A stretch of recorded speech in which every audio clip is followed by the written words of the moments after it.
She'd been sleeping outside Evelyn's door for 3 weeks, but on the 4th night, she left something that made Sam's chest ache.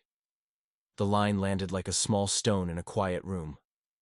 It settled into the air between Sam and the corridor, light, and then sat there, heavy and improbable. The cat, small, gray, the color of a thundercloud about to break, had become a presence, an extra breath in the house on Hawthorne Street. But it was what the cat left that changed the shape of the night. Evelyn was 92. She lived at the very end of the hallway, in the room with the thin curtains and the crooked bookshelf. Her life had been precise for decades, a timetable of pills, a morning tea at 7:20, the radio low, the radio loud when the baseball games were on. She wore the same blue cardigan every Tuesday. She kept letters in a biscuit tin and a photograph of a man who smiled like regret. She was fragile, not the brittle glass kind. Fragile like an old porch where the boards have been walked smooth by the same footsteps for decades. There is strength in that kind of fragility. But there were nights when she forgot what time it was. Nights when she pressed her palm to the radio and searched for a voice that used to know her name. Nights when Sam, her grandson, sat on the other side of the door and listened to the thin thumps of her breathing and pretended it was the sound of a house settling down, not a person. The cat had arrived the way small miracles do, without permission, without announcement. At first, Sam thought it was a stray that lived on the block.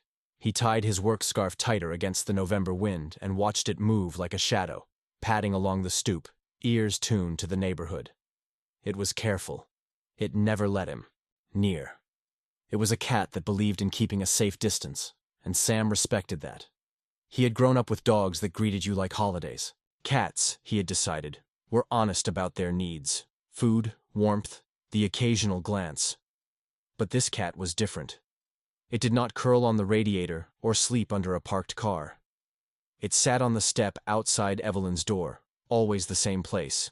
And sometimes, when the hallway light hummed low, it would press its head against the door and stay there, as if listening to something only it could hear. You could see the cat's ribs under its fur, the way life had been lean lately. You could see the way its eyes were patient, like someone waiting through a long queue. Sam noticed the pattern and carried it like an extra weight. He would leave a saucer of milk half an hour after his grandmother's evening tea. He would set it there and watch the cat lower its head, but not lap. Often it would sniff the milk, pause, look at the door, and then walk away into the blue of the stairwell. Once, he left a folded slice of bread. The cat took the bread in its mouth and dropped it 2 doors down in a gutter, as if it preferred its offerings to be private. Evelyn found it odd at first.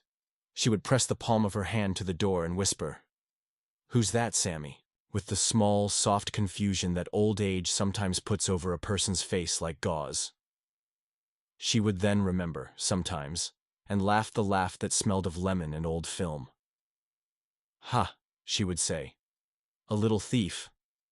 But then, it became part of her day. The cat was always there, outside just after dusk. It arrived like a small, steady friend.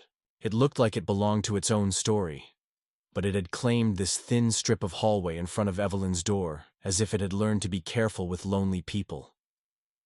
On the 4th night, when Sam pushed the door open to check on his grandmother, after midnight, the cat was there.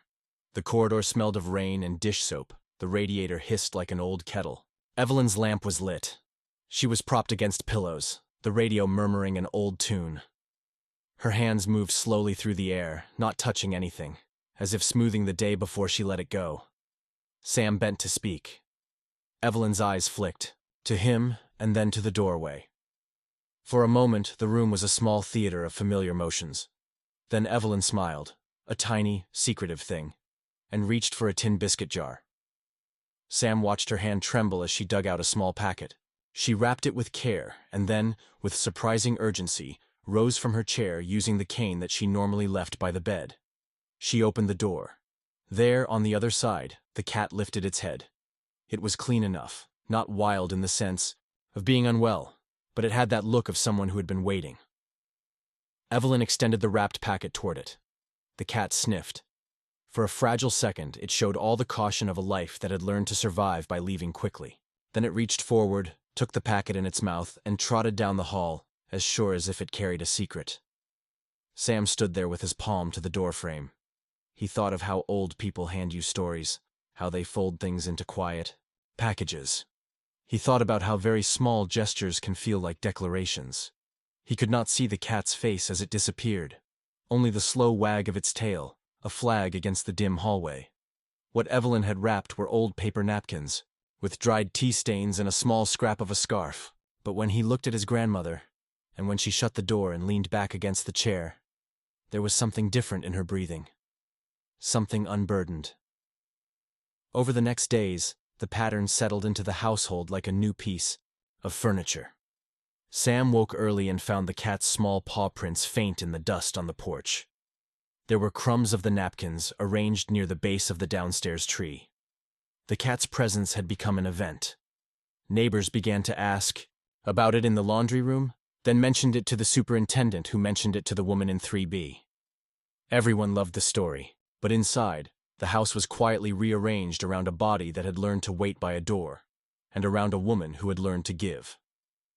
Evelyn, meanwhile, began to talk about the past more. The cat had become a pivot. It loosened a lock inside her. She told stories she had never told Sam. She spoke about the man in the photograph, her husband, Henry, and how he had once brought home a ginger cat that would nap in the sink. She spoke about the war, the night she waited at a train station with a single suitcase, how she learned patience as an art. Her voice, when it landed on the walls, sounded like a thin sheet being smoothed. The cat, for its part, remained watchful. It did not enter the apartment more than once to nap in the afternoon sun near the window. It would press its ribs against the glass and watch the slow sprawl of city life. It would sit on Evelyn's doorstep and listen. Sometimes, when the rain was thick and the air smelled the way old books do, it would look up at Evelyn and blink slowly. That luminous, trusting cat blink that is the animal's way of saying you are not a threat. You are welcome. Sam saw the change in Evelyn, and he saw the small changes in himself. He began to find reasons to linger. He started leaving 2 cups of tea. He would stand in the doorway and watch her arrange the napkins she used to wrap the cat's packets. Sometimes he would find the cat's small gift, a feather, a curled leaf, a scrap of plastic, tucked into the crook of the mailbox like a private offering. He took photographs with his phone, the grainy kind that later he would not show anyone because photographs make ghosts real. On a Wednesday morning, after a night of wind that bent the city trees double, Sam found Evelyn in the kitchen with a note clutched in her hand. Her fingers were thin, and the note was creased into a shape that spoke of being read many times. When Sam asked about it, she smiled a smile that felt practiced. "It's silly," she said. "It's nothing." But she let him see it. The words were written in a shaky, looping script. "Feed the gray cat," it read. "If I'm not here, keep its naps in the sunlight." Sam thought it was a joke. He placed the note back on the table and pretended to tuck it into his pocket. He pretended in the way we pretend to keep a habit of safety for old people, an action we perform to comfort ourselves as much as to protect them. Evelyn's eyes lingered on him. "Promise me," she said, as if the words were fragile eggs. "Promise me you'll take care of that cat." He promised. It was the kind of promise born out of a lifetime of small caregiving tasks, refilling pill boxes, sending emails to distant children, making sure the television was on at the right hour. He promised because he could see how much peace the promise gave her. She folded her hands like someone tying a ribbon. That night, the cat came early. It sat on the rug outside her door and scraped at the wood until a sliver fell away. Evelyn chuckled at the sound and reached for a bit of bread she had set aside. She placed it in a tiny saucer that she kept by the door, and watched the cat eat as if it were the most normal thing in a world that had lately become irregular. It ate slowly, with ceremony, as if each bite was an offering and a receipt for kindness given. But there was something else in the house now, a small urgency that threaded through ordinary motions. Sam found himself lingering at the kitchen sink longer, letting the warm water cover his hands, waiting for no reason at all.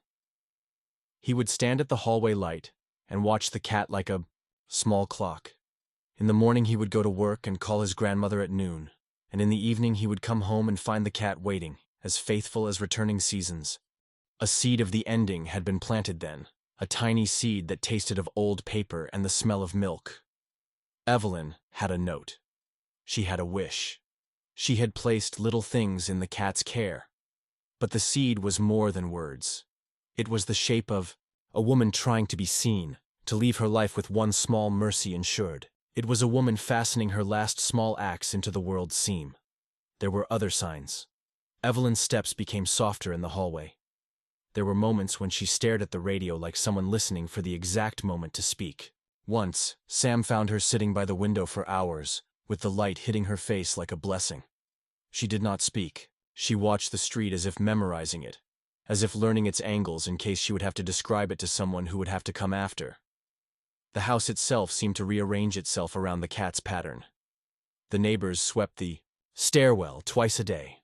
Someone from the corner store left a packet of cat treats at the front desk and dropped little notes that read, "For the gray one." The superintendent, a man who never showed emotion about anything that did not require his signatures, smiled when he saw the cat and tipped his hat. Small pockets of humanity formed around the doorway like a net. Sam began to notice he was falling into a curious tenderness. He found himself imagining a future in which the cat sat in his lap and made a small motor out of its chest. He imagined Evelyn's absence like weather on a map. It was not a rational imagination. It was a feeling that swelled when the evening light came in through the blinds and made dust look like stars. And yet, even with the softening of days, there was a practical edge to their lives that could not be ignored. Doctors came for visits. There were forms that needed signatures. There were arguments over which medications to discontinue and which meant more than they were, like arguments over whether to let the futon be replaced or keep it as a shrine. Sam handled these things with the same careful hands he used to fix leaky faucets. He was practical because being practical keeps chaos at bay. But he did not tell anyone about the way his throat tightened when he saw Evelyn fold the note into her purse like a talisman.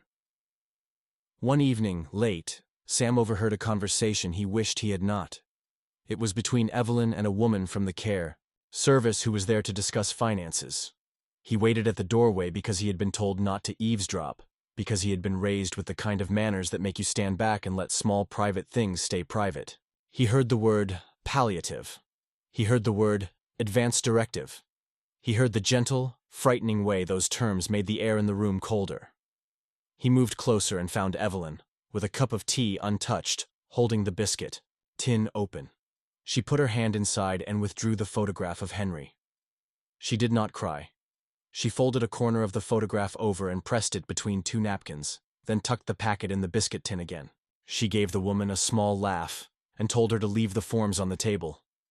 "We will do that tomorrow," she said, and smiled in the way she always smiled when she did not want to talk about things that hurt. Sam went to bed that night, thinking of how people prepare for their endings. He thought of how the cat, with its patient eyes, might be the last thing some people think about. A living anchor that keeps the world tethered to kindness. He dreamed of Evelyn leaving him a list of instructions not about money or furniture, but about where to place a saucer and which corner of the hallway gets the afternoon sun. A week later, on a morning that had the brittle beauty of late November, the house woke to the sound of someone knocking. Sam opened the door, and there it was. A thin envelope with the building's name on it, hand-delivered. Inside was a small note in Evelyn's handwriting. He read it twice before his heart found the words. "Feed the gray cat," it read, in neat slanted letters. "If I must go, keep its naps in the sunlight." It was not dramatic. It was not a will. It was a small thing. But everything in that house changed in the presence of that small thing. Sam folded the note and put it in his back pocket like a secret. He did not want to show it to anyone yet. He wanted to hold it close and feel the warmth of a person trusting him with a final small mercy. He sat down at the kitchen table and tried to imagine a future where he might have to fulfill the note. He tried to be brave, the kind of brave that answers a small, human question with action. How do you honor someone who asks something so ordinary on the edge of extraordinary loss? Outside, the cat waited. It looked at Sam with an expression that was almost human in its deliberation. It seemed to be asking about the letter, as if it too understood that the world was tilting. That night, Sam lay awake and listened to the house. He listened for the creak of Evelyn's slippers. He listened for the cat, for the soft scuff of paws on linoleum. He listened until his chest ached. Somewhere in the middle of the night, as the city sighed and the lights of Hawthorne Street blinked, the cat pressed itself to the doorway and stayed. It did not move. It waited.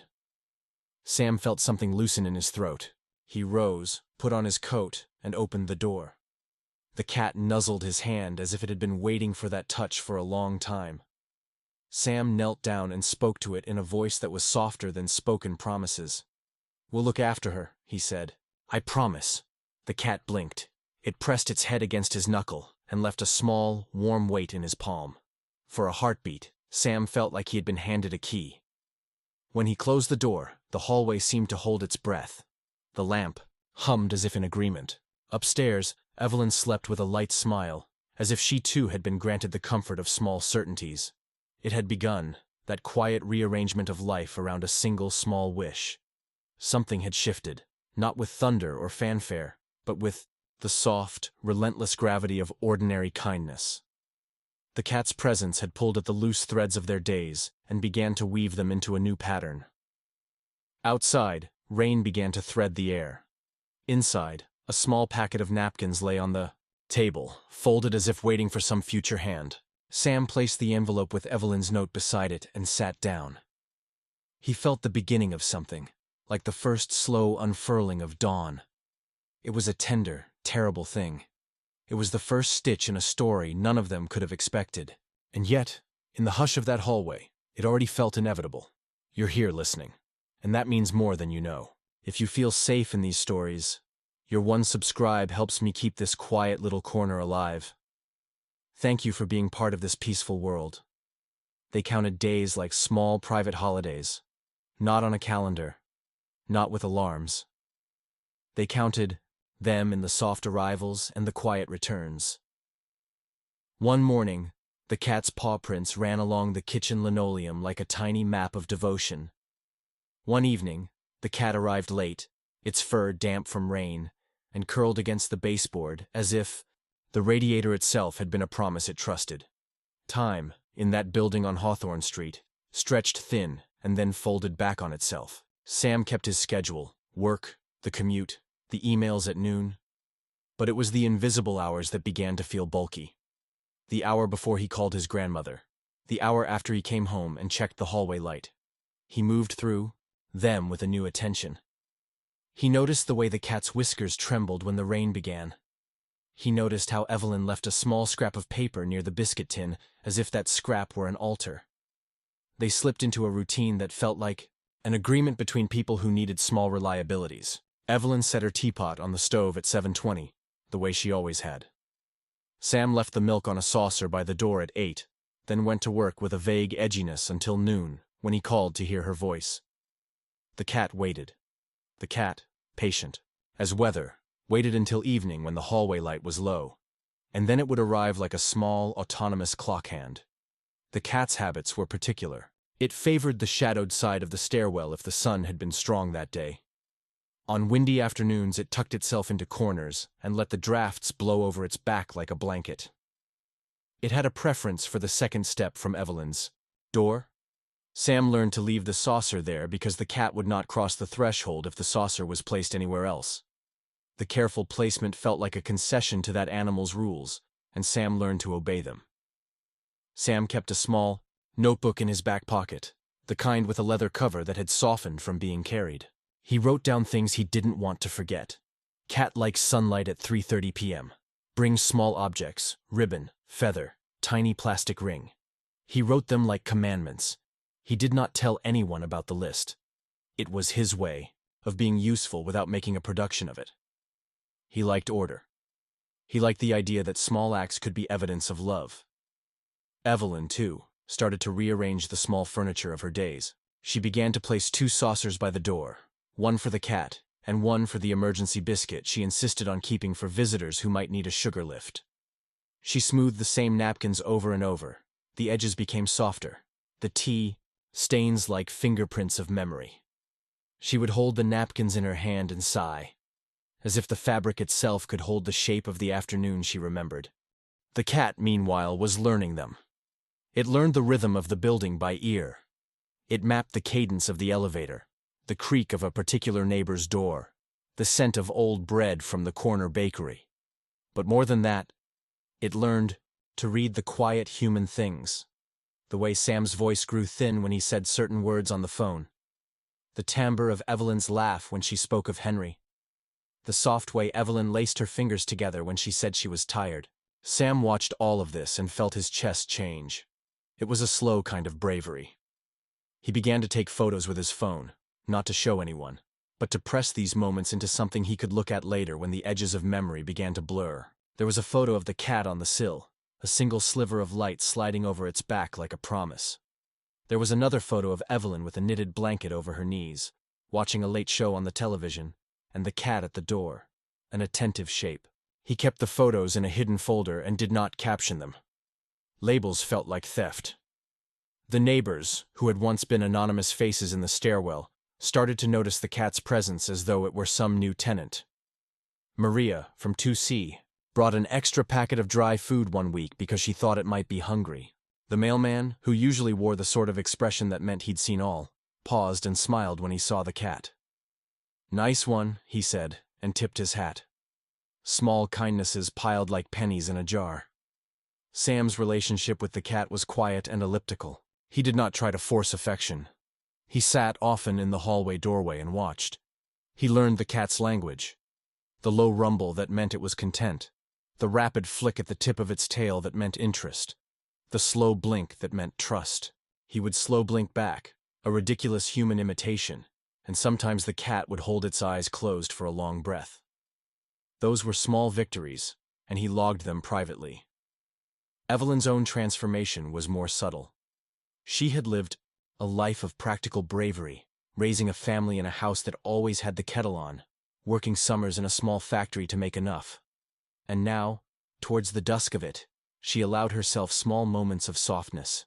She talked more, to Sam, to the cat, to the radio. She sang, sometimes, softly and off-key. Songs she used to hum in kitchens long ago. Her voice sounded like a thread in the house. Once, while she was reading an old letter aloud, the cat pressed its forehead to the door and listened as if it were eavesdropping on the past. They gave each other time. That was the secret. Each small action was a pebble tossed into a deep pond. Ripples formed. They learned to speak without words. Sam would set a saucer at the second step. Evelyn would fold napkins. The cat would leave.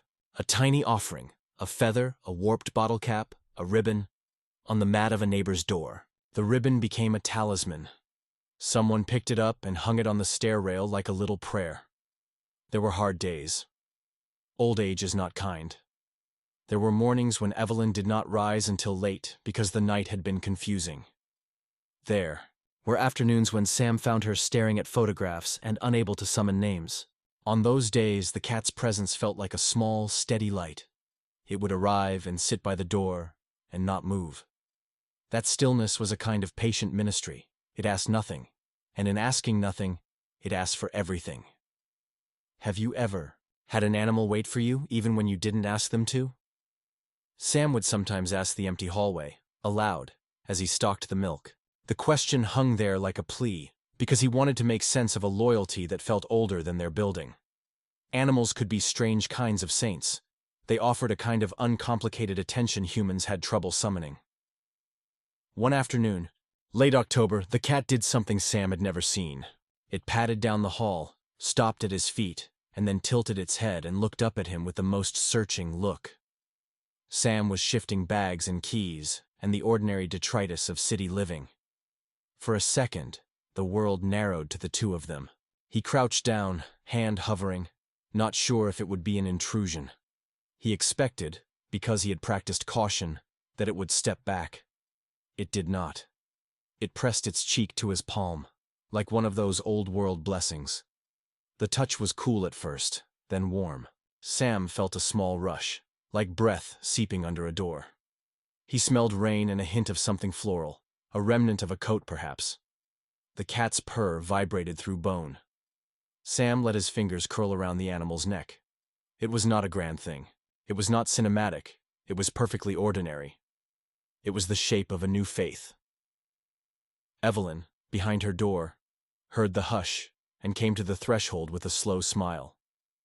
She watched Sam and the cat for a long second. and then she reached out as if habit and instinct had merged into a single motion. Her hand hovered over the cat's head. The cat leaned into it and then, slowly, allowed her hand to rest over it. It was a communion of small things. From then on, the pattern changed in microscopic ways. The cat began to slip inside for short visits when the weather was bad. It would curl at the foot of Evelyn's chair and breathe like an old clock. When Sam came home, sometimes he would find the cat stretched across the newspaper that had been laid there for a meal, sleeping in a way that suggested it had decided to belong, at least for an hour. Those hours added up to something heavy and grateful. They rearranged days. Sam found himself cooking a little more, putting aside scraps that were cat-approved. He found he smiled at things he used to consider mundane. He noticed the way the light shifted across Evelyn's face in the late afternoon, how her breaths were softer when the cat was present. It felt as if the animal exhaled a piece that had been missing. Evelyn's stories flowed with more color now. She told Sam about the house on Maple Street where she and Henry had lived when he brought home a ginger cat that used to nap in the sink. She told him about the night she met Henry at a dance, about a stolen kiss in the coat room. The cat, sitting nearby on the windowsill, seemed to be listening with an expression that suggested it knew those stories mattered. Sometimes, when she described a moment with particular warmth, the cat would chirp, that small bird-like sound that cats make when something delights them. And Evelyn would laugh, delighted as if the cat had sworn to remember the scene. There were episodes of fear. A week into this new tenderness, the cat disappeared for 2 whole days. The building felt like a lung that had not fully inhaled. Sam held himself rigid with worry. He left the saucer at the door and walked the block in the dark, calling softly. He asked neighbors. Maria from 2C had seen it slinking around behind the bakery. The mailman had glimpsed it near the alley. But 2 full days with no soft pads on linoleum felt like a long, empty span. On the 3rd evening it returned, soot-smudged, and strangely triumphant, with a limp scrap of something tied to its mouth.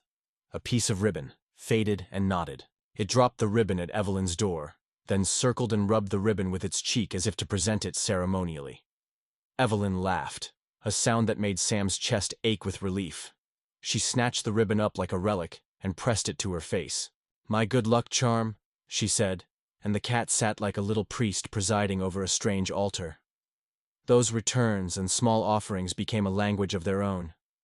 The cat brought trinkets with surprising regularity, a discarded button, a strip of lace, a chew toy remnant. Sam kept a small box under the kitchen sink where he placed the objects. He called it, jokingly, the Gray Cat's Museum. When Evelyn opened the box, she would handle each piece like it was a stone pulled from a riverbed, a thing smoothed by its passing. As the bond deepened, Sam's own interior life softened. He had been raised to be competent.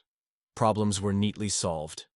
Emotions were handled in the evenings with a beer and some quiet. But this new tenderness arrived without instructions. It seeded a new patience in him. He learned to sit with not knowing.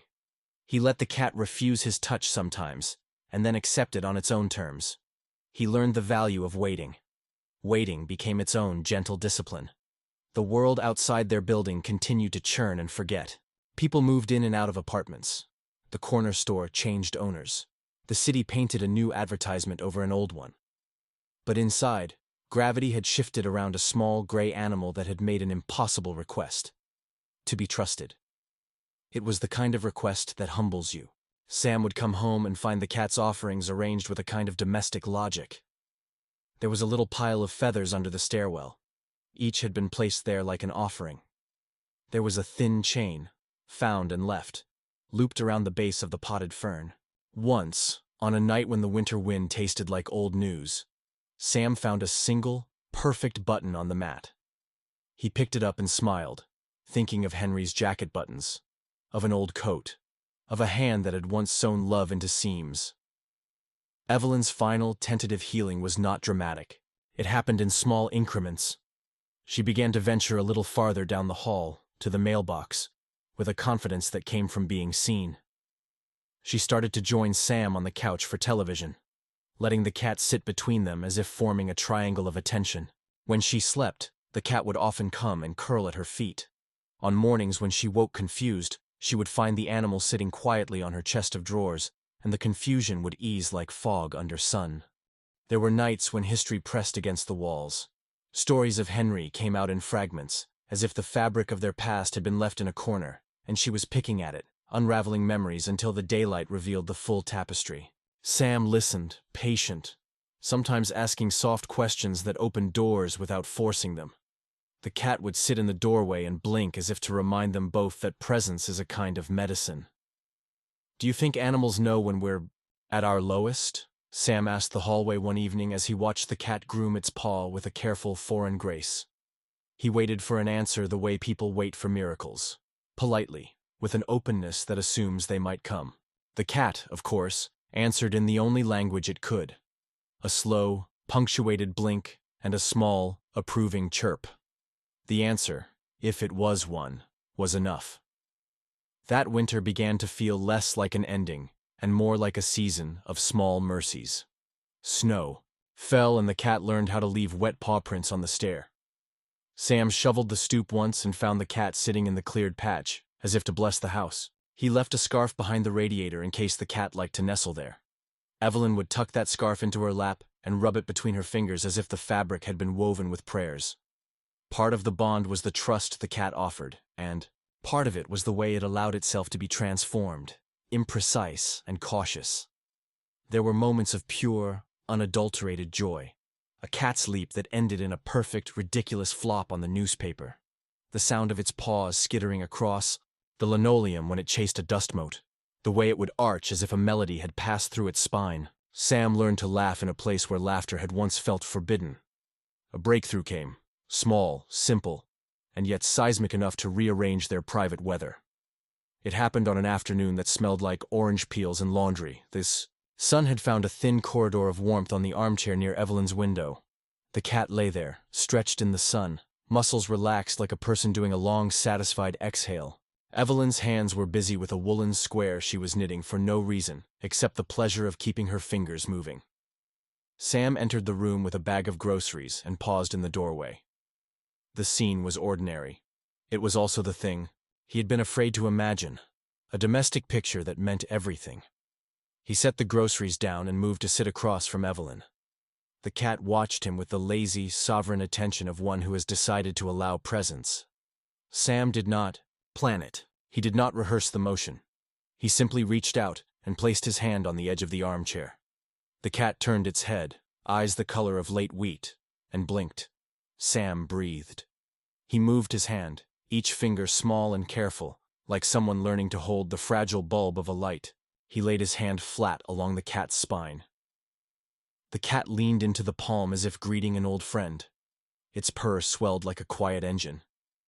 Evelyn looked up, and for a second the room was suspended. The two of them, the old woman and the younger man, watched the cat accept this human touch without retreat. Years collapsed into a single, pliant moment. Then the cat did an unthinkable thing. Slowly, with a measured dignity, it rose and slid from the chair onto Evelyn's knees. Its body seemed to fit there as if it had been made on purpose to be a living bridge between them. Evelyn's hands trembled as she wrapped the woolen blanket around the cat, and her laugh sounded like rain on the roof. The animal curled up. It rested its head on her hand and kept its eyes half open, as if to say, "I will stay here. I will trust you now." Sam's breath caught. He did not realize until then how much he had been bracing himself for loss. In the quiet of that living room, with the sun slanting across the floorboards, something shifted. The cat's surrender was small and complete. It was not abandonment of its independence. It was a decision to be near. It was a trust that felt like a benediction. Evelyn closed her eyes and let out a long, soft sound, a breath that released something heavy she had been carrying. The cat, steady and warm, was the weight she leaned against. Sam sat back and let his hand rest on his knee. He felt a new kind of quiet settle into the house, not the hollow silence of absence, but the warm hush of presence. They sat like that for a long while. The radio murmured in another room. There were soft sounds from the street below. The cat slept, and in its sleep it made tiny dreaming movements, paws twitching as if running in the fields of some small, private life. Sam watched Evelyn's chest rise and fall with the steady rhythm of someone who had just been granted a reprieve. It was a breakthrough, not because it solved everything, or because it erased the looming questions about the future. It was a breakthrough because it made the present less sharp at the edges. The cat's choice to climb onto Evelyn's lap was proof that trust could be given and accepted, sometimes in the most unlikely pairings. It meant that the animal, in its compact, unjudging way, had decided they were good enough. It meant that Evelyn was seen, not as an old woman to be tended, but as a person worthy of the uncomplicated warmth the cat offered. Sam did not sleep well that night.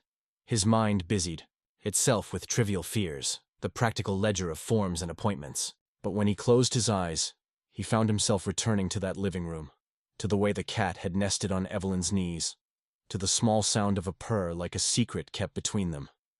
It felt like a promise. It felt, unexpectedly, like hope. The next morning the cat was back on the step.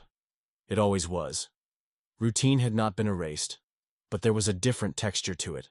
When Sam opened the door to leave for work, the cat brushed his ankle and then paused, as if to remind him of the night before. Sam placed an extra saucer on the second step. He had learned how to be useful in tiny ways.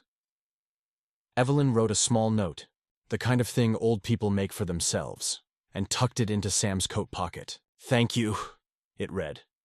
There were no other words. It was enough. Days passed, and the bond continued to grow. The cat allowed small invasions of its autonomy. It let Evelyn stroke its flank without flinching. It permitted Sam to hold it for a minute whenever he came through the door, and it sometimes looked at him with a patient, inscrutable gaze that felt like blessing. The house rearranged itself around this trust. There was more laughter.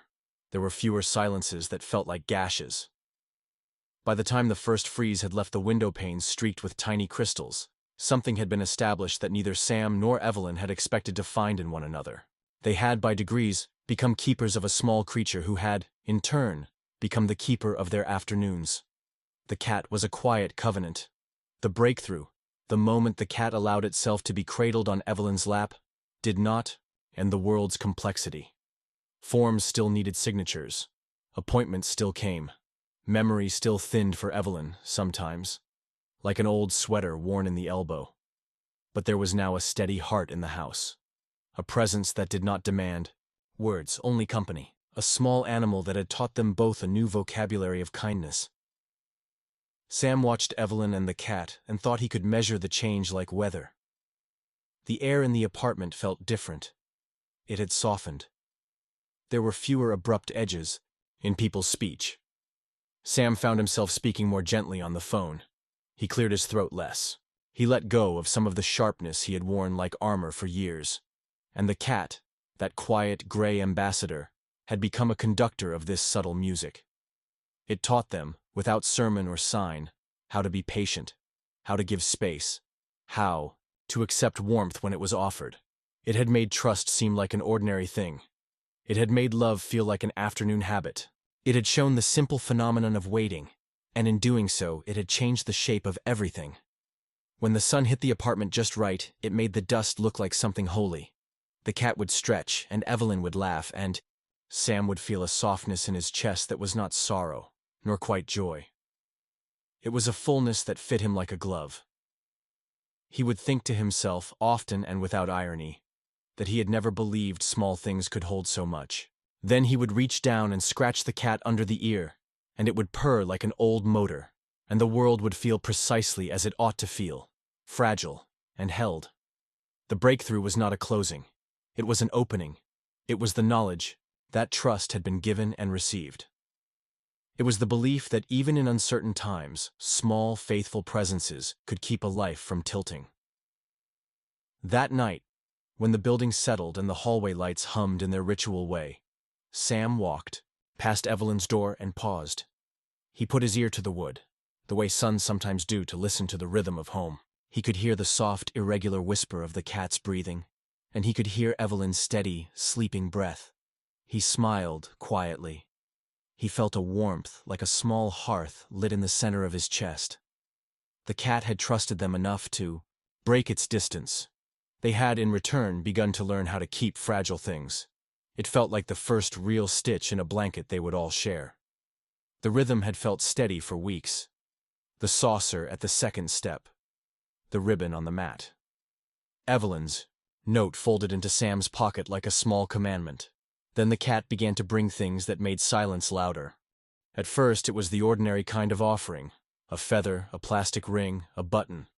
Little things you would expect a city cat to find in gutters and under porches. Sam put them in the drawer beneath the sink, sorted them like coins, then forgot about them until he opened the drawer and surprised himself at how much the pile had grown. Evelyn called it the museum. She handled each thing with a reverence that made scraping paint feel like a sacrament. But the pattern shifted. The objects grew less random. They grew personal. On a dull Tuesday, when the rain misted the windows, and the apartment smelled of boiled cabbage and old paper, Sam found a tiny brass button on the mat in front of Evelyn's door. He picked it up between two fingers. It was dull with age, its surface scratched by time, but it still bore an imprint. A small carved H. Sam's breath narrowed. For a moment the room tilted in the slightest way. Henry's jacket had buttons. Like that. Henry, whose photograph leaned against the biscuit tin like a small, stubborn lighthouse. Henry, who had left a quiet orbit around Evelyn for decades. Sam did not say anything at first. He placed the button on the table and watched Evelyn walk into the kitchen. She moved slower lately. Her face had that soft sheen of someone who had been astonished at their own endurance. "Look," Sam said and pointed to the button. Her eyes slid to it and then widened the way an old map might find its marked town after years of searching. She touched the button with a finger that trembled just enough to be honest. "Henry," she whispered, the word curling like smoke. "How do you think it got here?" Sam asked, even though he felt the question was blunt with hope. Evelyn shrugged. "Cats find things," she said. "They do their hunting," but there was something in the way she said it, as if she wanted to believe no more than that, yet hoped for a remnant of miracle. They did not speak of it again that afternoon. They pretended the button was just another oddity. But the button lingered on the table like a promise. Sam wrapped it in paper and tucked it into the biscuit tin beside the photograph of Henry. He felt foolish and protective at the same time. It was only a button. It was a private thing. Yet when he closed the tin, he felt as if he had locked a secret into a box that had room for more. Days later, the cat left a scrap of fabric on the mat. It was a narrow rectangle, almost threadbare, but the pattern of the weave was unmistakable, the same faded plaid that had once lined Henry's old scarf. Evelyn put the scrap to her nose and inhaled, as if scent could extract memory from fiber. Her eyes filled with an old kind of light. "He used to keep his scarf in the pocket," she said. "He always said it smelled like the sea." Sam's practical mind tried to stitch together an explanation. Maybe a passerby had dropped something. Maybe someone had been cleaning an attic. Maybe the cat had simply scavenged. But each possibility felt flimsy. The coincidences were too pointed. The objects were items one might expect Henry to have touched. The button, the scarf, a loose thread from a shirt. Neighbors began to notice too. Maria from 2C knocked on Sam's door one afternoon with a cup of coffee and an expression that mixed curiosity and mischief. "Your gray friend brought me something. Yesterday," she said. "A little bit of ribbon tied around the bin down by the alley. I thought it looked nice. Put it on the rail." Sam forced a laugh and told her he would check. Inside, his chest thumped in a way that had nothing to do with exertion. He walked to the mat, picked up the ribbon, and felt, absurdly, like a child at a funeral who had been given a balloon. The offerings kept coming. A small, tarnished cufflink one morning, a scrap of an old newspaper with a headline cut out. A piece of a locket chain. Each thing felt like a breadcrumb. Each one tugged at the frayed thread of Evelyn's past until it became a line that might be pulled to reveal some hidden room. Rumors spread in gentle gossip. The mailman mentioned he had seen the cat disappear into the back of an old storage room beside the bakery. The superintendent, who usually moved through the building with a phone book dignity, confessed he had once seen the animal step through a rusted gate and vanish into an alley that smelled of coal and sugar. The neighbors started looking twice at corners they used to ignore. Sam listened, then went to bed with the house full of questions. He dreamed of cats carrying keys in their mouths. He dreamed of Henry's laugh echoing up the stairwell like someone calling for supper. The city outside its windows moved with indifferent efficiency. Buses, smashed cigarette packs, shopkeepers hanging a new sign. But inside the apartment, a quiet tug-of-war had begun between reason and a strange hope. One morning, the cat left a handkerchief on the doorstep. It was square, the linen so thin it felt like breath. Stitched into its corner in faded thread were the initials H.L., Henry Lawrence, the name Evelyn had sometimes said aloud like a prayer. Sam found himself holding the fabric as if it might dissolve between his fingers. He smelled it and thought he could detect the faintest hint of tobacco, the faintest memory of aftershave. His throat closed. They began to catalog the items. Sam labeled them with a date and left them in the biscuit tin like offerings on an altar. Evelyn would take them out in the evening and lay them on the table, then run her fingers over each one, as if to read their stories. She would tell Sam small anecdotes about Henry that he had never heard. He listened like a man discovering a secret inheritance. But the mystery was not merely sentimental. It grew a sharper edge. The cat's offerings hinted at a different possibility. That someone, or something, knew the exact shape of Henry's life, had kept fragments of it hidden, and was placing them in the path of a small gray creature. Sam's worry multiplied. He imagined thieves of memory. He imagined a neighbor with an attic full of unearthed pasts. He imagined an ex-lover who had kept mementos no one else knew about. He imagined nothing and everything, and the not knowing tightened like a noose. One evening, a week after the handkerchief, the cat left something heavier. It was a small metal key, dull with rust but solid in the palm. Sam held it up to the light. Its teeth were worn. It had a number stamped onto its bow. It felt official in a way a scrap of fabric never could. Evelyn's face went very still. Her hand trembled, and then steadied as she reached for the key. "Basement," she said, almost to herself. Henry kept things in the basement. She did not finish. The sentence hung like a photograph. The building had a basement. It was the kind of basement city buildings have. Slightly damp, smelling of old paint and lemon oil. There were boxes that had been shoved from one shelf to another over decades. There were bicycles with flat tires and a chair with one leg missing. People stored everything they did not want to toss away down there. Henry had once kept an old toolbox in that basement. Sam had seen the toolbox once, at a distance, when he was a child. Now the notion that a key might open something that had once belonged to Henry felt like a bell being rung. Sam argued with himself. He told himself that basements were impersonal. He told himself the key would open a storage locker full of junk. He told himself that the cat had found the key in a storm drain and someone else had dropped it. Each rational thought felt like a fruitless net. At the center of Sam's logic was an animal whose only crime was implying that memory could be unearthed in pieces. He locked the key in his pocket that night and did not sleep well. He dreamed of doors. He dreamed of the cat descending stairs like a priest and pausing at a threshold. The next morning, Sam asked the superintendent, a man named Frank who wore a cap perpetually, if he had any keys left unclaimed. Frank rubbed his knuckles and gave Sam a look that was both suspicious and amused. "Why?" he asked. But Sam only asked for the basement key. Frank produced a heavy ring of keys from his pocket and rattled them. He did not have a key matching the one the cat had brought. He frowned. "You sure it's for this building?" he asked. Sam turned the key in his fingers one more time. The number on it matched none of the numbers Frank had. It looked older, more personal, more intimate. "It belonged to Henry," Sam found himself saying. The words felt foolish, but Frank's face softened. He remembered Henry. He had watched the old man 2 summers ago struggle with his groceries and had helped him down the stairs. "Henry kept boxes down there," Frank said. "I remember him dragging an old trunk. He was stubborn about it." He paused. "If you want, go down and see." Sam did not want to go alone, but he also felt the tug of a map that had been handed to him.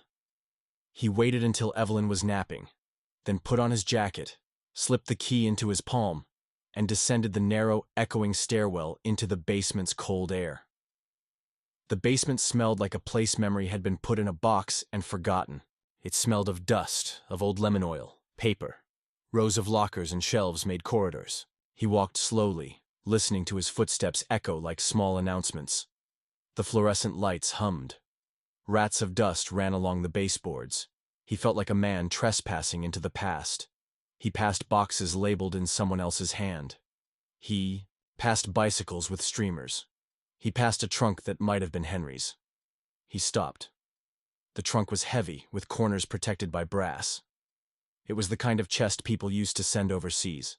He remembered a photograph of Henry with a trunk like that. His heart picked up speed. He fumbled in his pocket for the key.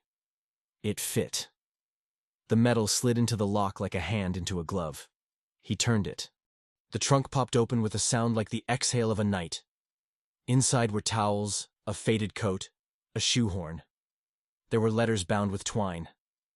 There was a small cardboard box with a ribbon. Sam reached in with the careful slowness you use to hold a sleeping thing and drew out the box. The ribbon was brittle. He untied it. Inside the box was nothing like he expected. No jewels, no secret fortune. Instead, there was a photograph, a man and a woman on a pier, laughing, and a small folded card with a date scrawled in Henry's hand. There were also notes, lists Henry had made of the places he had worked, the trains he had taken, the names of friends no one remembered. Each page read like an ordinary life catalogued with the diligence of someone who wanted to be remembered.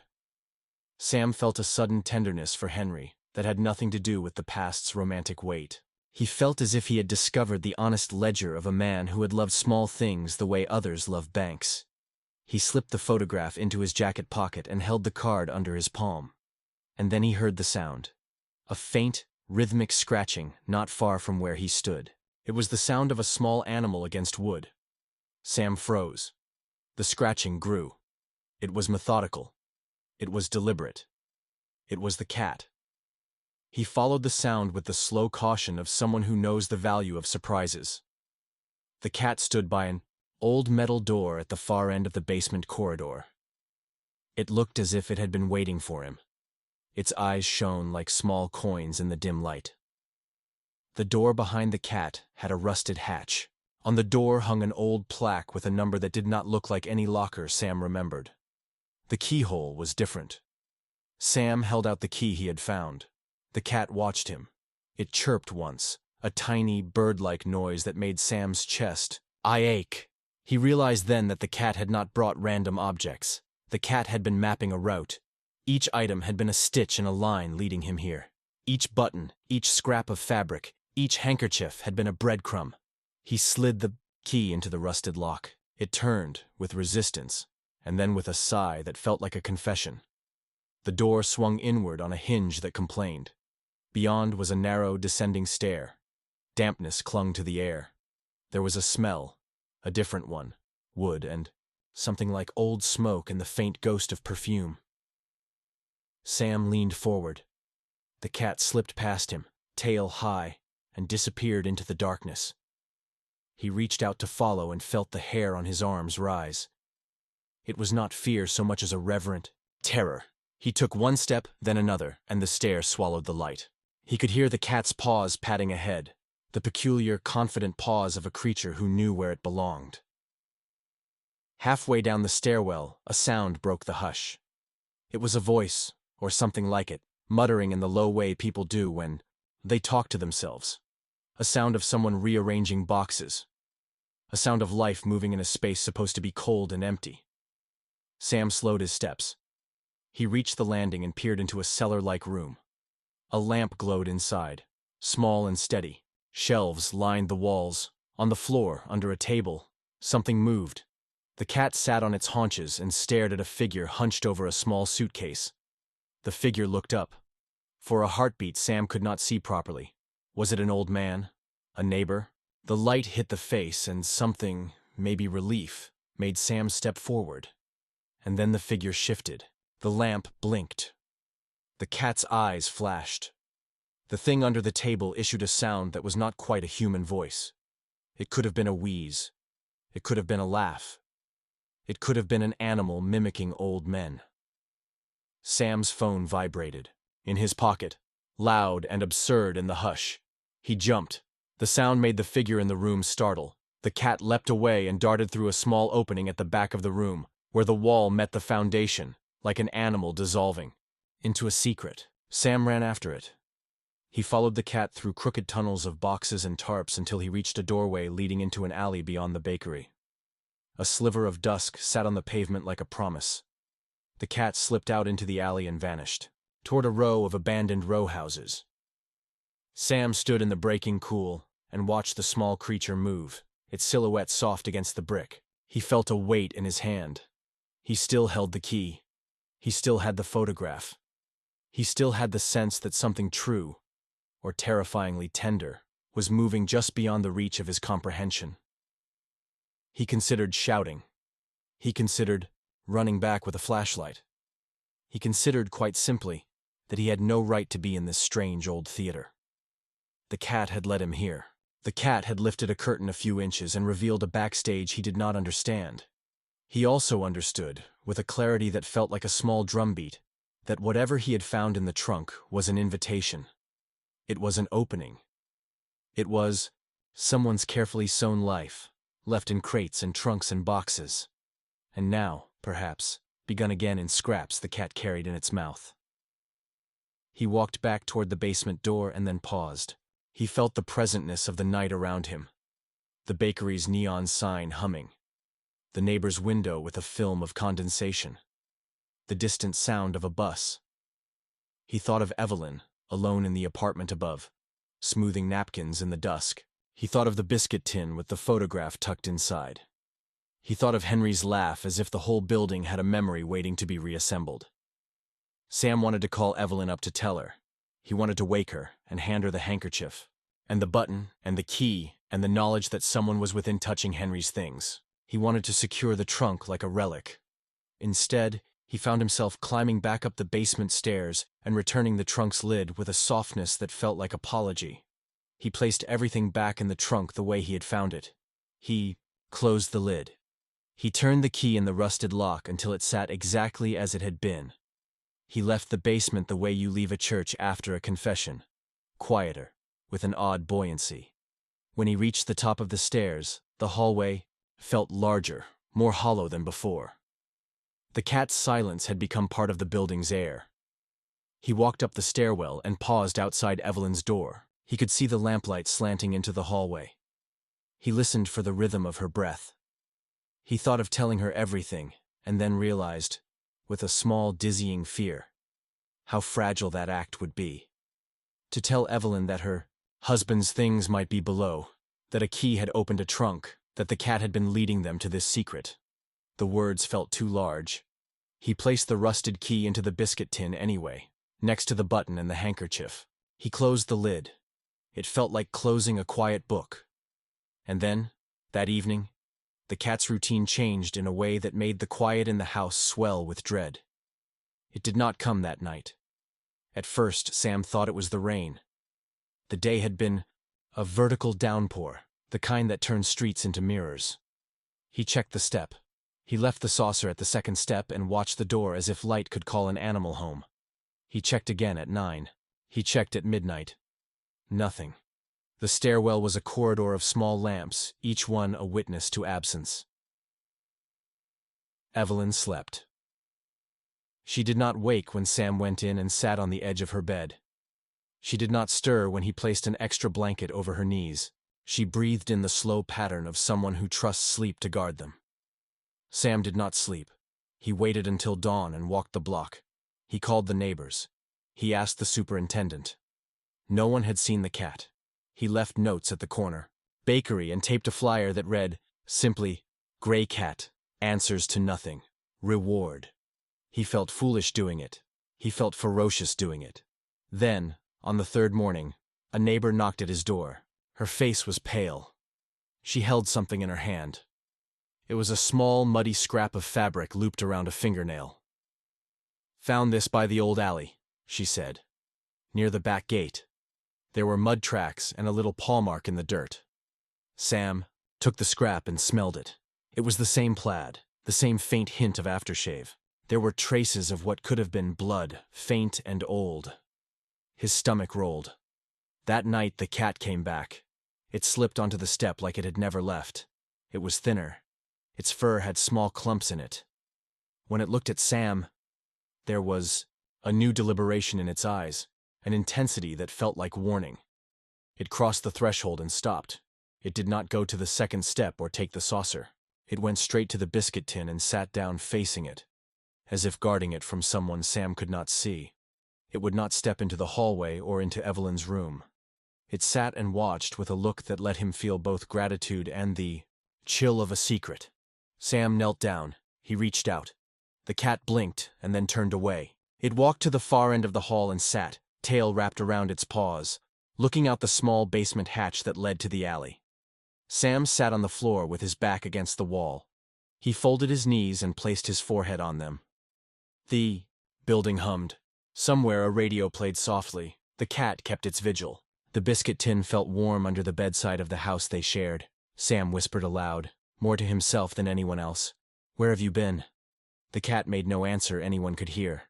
But then it did something he had never seen before.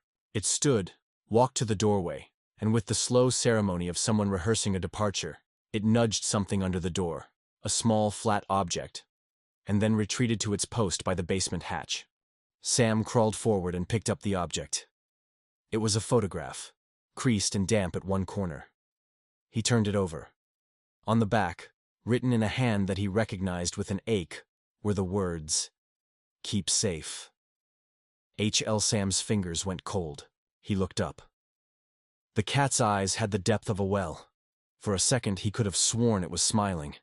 And then the cat turned, tail flicking, and walked down the hall and out through the basement hatch, disappearing into the same alley where the old man had sat and the light had flickered. It moved with purpose. Sam stood, heart thrumming, and without thinking he followed.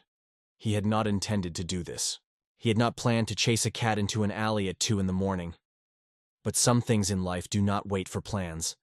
They demand action. He stepped into the damp night and followed the cat's silhouette as it melted into the brick. He kept the photograph in his hand the way you hold a burning coal, careful, aware, and willing to risk the sting. The alley smelled like old bread and rain. It smelled like the city's underside. The cat moved ahead, then stopped and looked back as if to make sure Sam was close. It turned and continued, leading him away from the building and toward a row of houses whose windows were dark. At the far end of the block, the cat paused and sat in the doorway of a brownstone. The door was slightly ajar. There were steps leading down. A thin light bled from inside, like the edge of a wound. Sam stood behind the cat and listened. He thought of calling out. He thought of the soundlessness that makes memories feel heavy. The cat's routine had changed. It was no longer merely leaving tiny tokens. It was no longer simply an observer. It had begun to be a guide. Sam reached for the doorknob with hands that trembled. He pushed the door open, and the air that met him was warm and smelled like wet, wool and old smoke and perfume. He stepped inside. The cat slunk ahead, white whiskers flashing. There was a figure in the corner, hunched over a small table. The same figure he had glimpsed through the basement hatch. The lamp burned low. The figure turned. Light hit the face and made the shape of a man or something like a man. Sam could not tell at first if the face was old or simply worn. The cat jumped onto the table and nudged the man's hand. The man looked down at the animal and smiled in a way that broke Sam open. It was a smile that had a memory in it. The man lifted his head. He said, in a voice like paper unfolding, "I've been waiting." Sam realized then that the line between what is lost and what is waiting is thinner than it seems. He realized that the cat had been keeping a map in its mouth, and that the map led to a threshold no one had expected to cross. And before he could ask the question that had been building behind his teeth, before he could ask who the man was, or why the cat had been bringing pieces of Evelyn's life back to their door, the man's eyes slid to the photograph in Sam's hand. His lips moved, and he said softly, "You found it." The alley breathed around them. The night held its shape. Then, with all gentleness and all sharpness at once, Sam heard the cat's claws scrape the table. He felt, like a current through his bones, the knowledge that nothing would be the same after this night. He stepped forward. And the cat, which had always been a creature of small, steady miracles, rose and, in a single decisive move, leapt into the man's lap. The cat stayed. Sam's heart dropped and then rose again. He realized not everything is meant to be explained all at once. Some things reveal themselves in small, stubborn fragments. Some mysteries open with a key turned in a rusted lock. Some doors are meant to be followed. He took a breath. And then, another, and then he asked the question he had been holding since the first brass button appeared on the mat. "Who are you?" he said. The man looked at him with eyes that had seen oceans and train platforms and laundromats and every small loss a life can hoard. He smiled, and it was a smile threaded with knowledge. "My name is not important," he said. "But I knew Henry."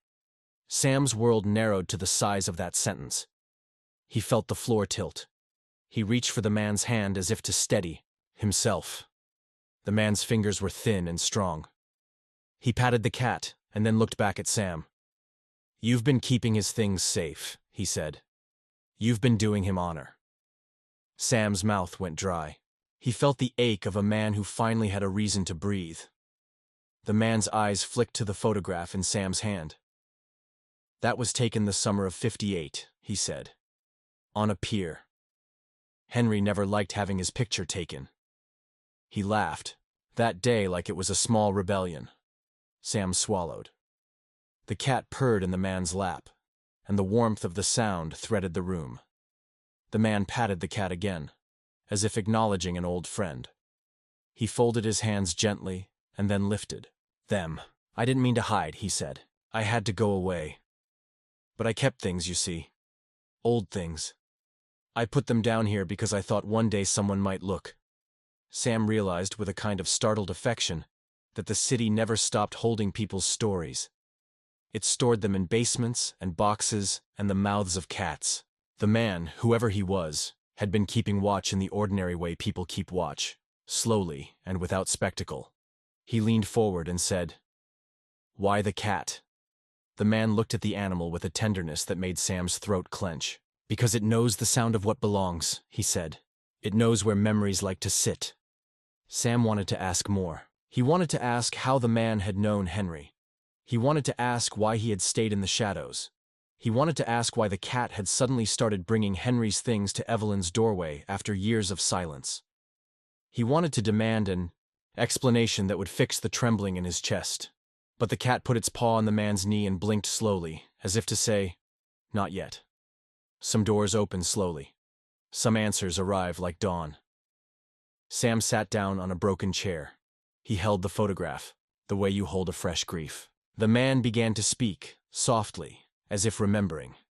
He told stories of Henry as if he were a living map, of a friendship that had weathered trains and winters, and a love that had been both stubborn and small.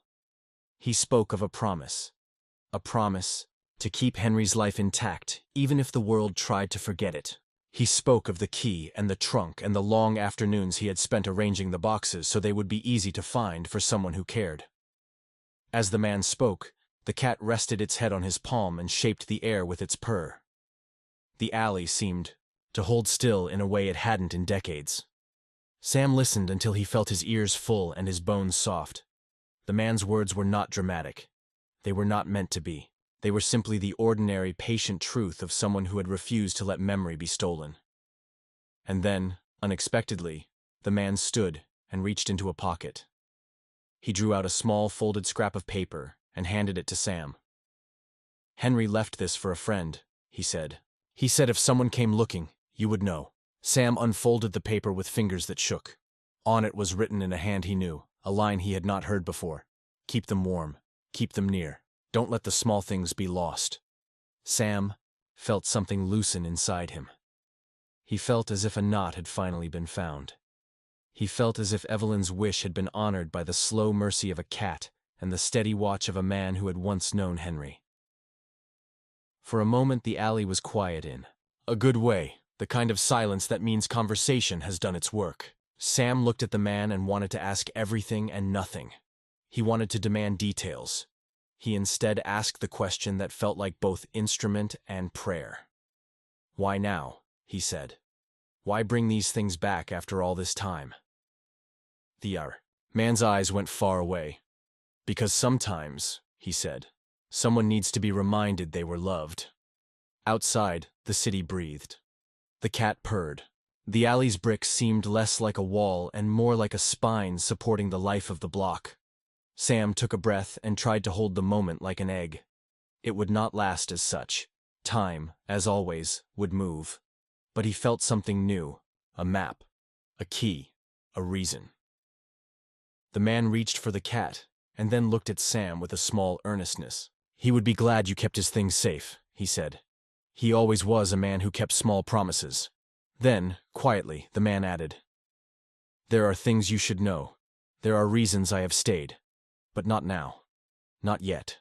Sam's fingers tightened around the photograph. He wanted to ask, how long had the man been shown to this secret? What had he done with Henry's things all these years?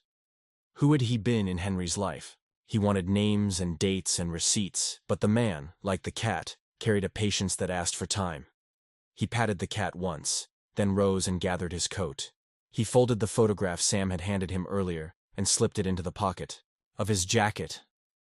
"You can tell Evelyn," he said, as if that included all the kindness the world could afford. "Tell her Henry smiled. Tell her he left things in a way that would make sense." Sam nodded. The man moved to the door. The cat followed him, leaping from the table into his arms. He cradled the animal like a man carrying the last of his candles. At the threshold, he turned. "Take care of the cat," he said. "It has been doing my work." Sam watched the man step into the night, the cat curled against his chest like a living relic. The brownstone's door closed behind them with a small, final click. The alley sighed. Sam stood in the doorway like a man who had been told an enormous private truth. He walked back to the building with the photograph in his hand. He climbed the stairs slowly. He unlocked Evelyn's door and stepped inside.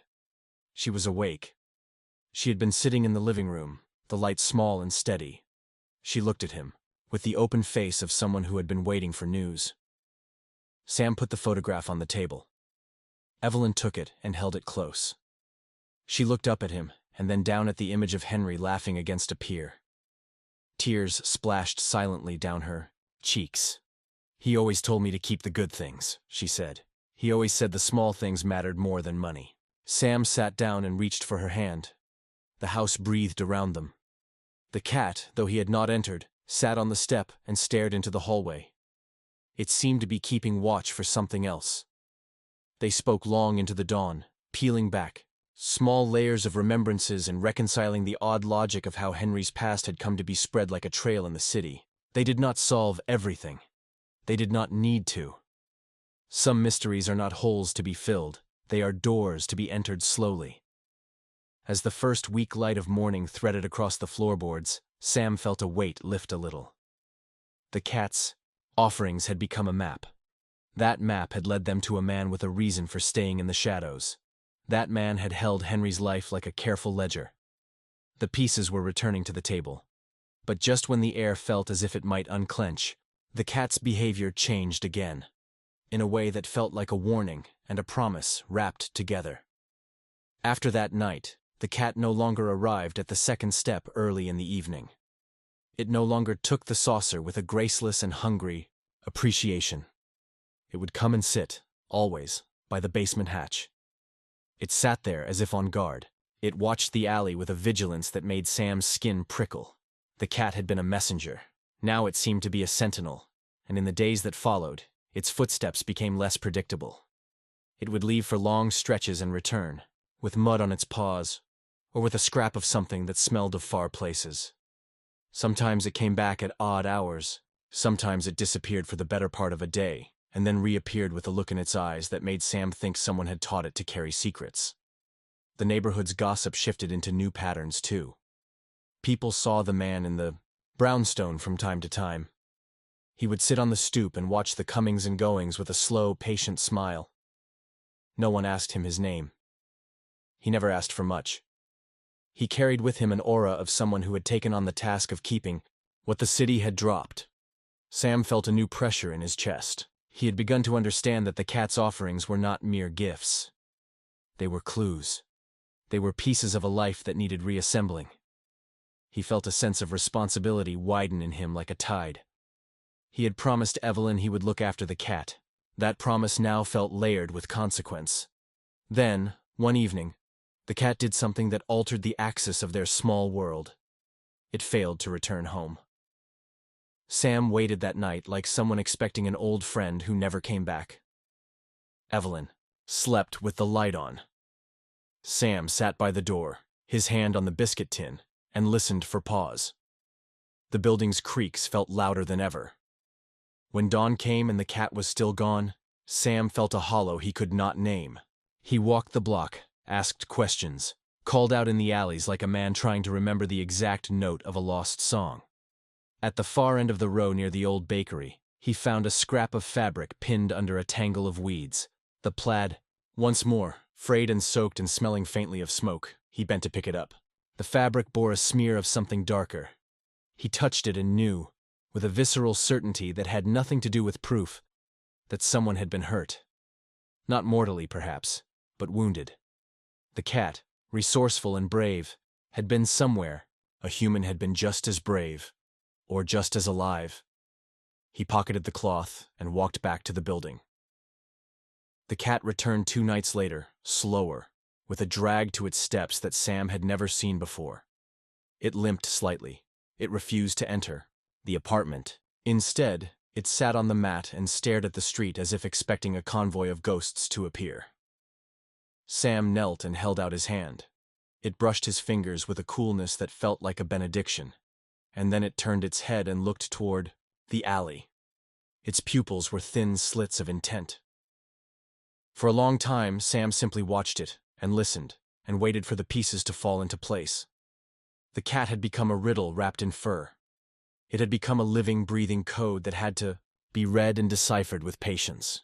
He wondered how far he was willing to go. He wondered whether following a cat into alleys at night was the kind of thing his life should contain.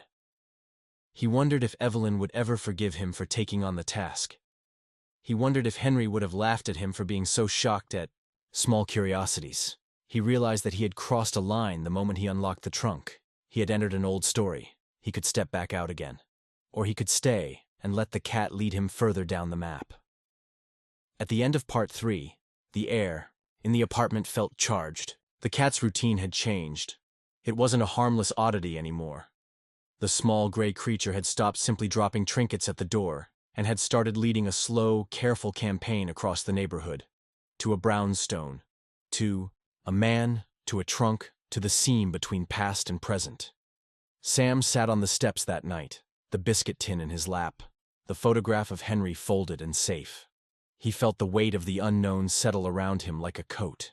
He listened for the small sound that would tell him which choice to make next. And then, as if the building itself were conspiring to keep the secret one more beat, the cat rose from its mat, stretched with a long, lazy motion, and walked to the basement hatch. It looked back once, with eyes that held an invitation and a warning both, and then it slipped through the opening into the alley. Sam stood. He followed. He found himself on the top of a stair, peering into a narrow yard where someone had left a collection of old chairs. Under one of the chairs lay a small metal tin. On its lid, scratched in a hand that had known grief, were the initials HL. He reached for the tin. His fingers hesitated on the lid.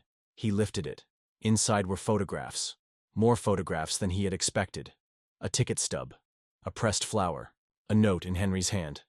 And then beneath the photographs, a folded page that read, in short, solemn letters. You were meant to find these. Sam's heart hammered. He felt the world narrow. He felt the city, with all its indifference, tilt toward him like a listener leaning in. He had found a chest. He had found a man. He had found a map made of breadcrumbs. He had found the cat. But he had not found answers. Not yet. He looked up and saw, across the alley, a shadow detach from the dark and move purposefully toward him. The figure walked with a familiar gait. It was not the man from the brownstone. It was someone else. Someone whose outline Sam half recognized. Someone who halted at the edge of the light and then spoke, low and urgent, so that only Sam could hear. You should not have opened that, the voice said. Sam's fingers tightened on the tin. The night seemed to inhale. The cat, which had been quiet and wise, looked back at Sam and then forward as if to say, "Now we see." The figure took one step closer. The alley's bricks gleamed with rain. The figure spoke again, and this time his words carved into Sam's chest like a scalpel. "You don't know what you're touching." And with that, the mystery jumped. The map had become a maze. The cat's couch of small offerings had pivoted into something else entirely. Sam held the tin as the figure's shadow lengthened. The alley held its breath. He had followed the breadcrumbs. He was now at the edge of what they would cost him. Something in the cat's routine had changed, and that change would demand choices none of them were ready for. Sam followed the figure into the alley as if pulled by a string tied to his ribs. The night smelled of wet cement and old postcards. The streetlights pooled light on the brick. The cat moved ahead with the surety of one who had a task. Sam kept the photograph folded in his hand. He had a key in his pocket. He had the tin. He had a slow, terrible hope. The man in the shadow stopped at the corner and turned. Sam could see the shape of him now. He was not tall. He wore a coat patched in places, like someone who mended more than fabric, who mended memory. His hair was gray at the temples. His mouth was a line that had learned to be patient. When he spoke, his voice was the kind of voice that sounds as if it has been practiced in small kitchens and hospital waiting rooms. "You shouldn't have opened the tin alone," he said. It was not an accusation. It was a fact. Sam's heart pounded. "Who are you?" he asked. The question was blunt. It felt like a small weapon. The man tucked his hands in his pockets and smiled in a way that was neither entirely kind nor entirely mysterious. "You could call me a friend of Henry's," he said, "or a man who kept his promises." Sam remembered Henry's laugh. He remembered the photograph on the biscuit tin, the man who had once smiled at the camera in a way that made himself look less alone. "Why all of this?" Sam said. "Why keep everything hidden? Why the cat?" The man looked at the cat, which had paused, and was now grooming a paw like this moment was nothing special. "You have to understand," he said slowly. "Not everything we keep is meant to be found quickly. Some things are like seeds. They have to wait for the right soil." Sam did not know whether to be angry or relieved. The alley smelled like rain and something else. He felt exposed, as if he had walked into a room where everyone had been rehearsing for his arrival. "Was Henry your friend?" Sam asked. "How did you know him?" The man's expression softened into something older.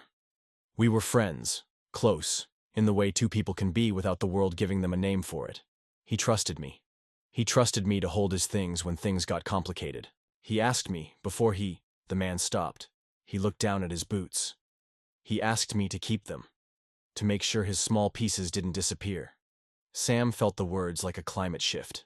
He had spent days arranging a map of breadcrumbs, thinking these were random acts of feline generosity.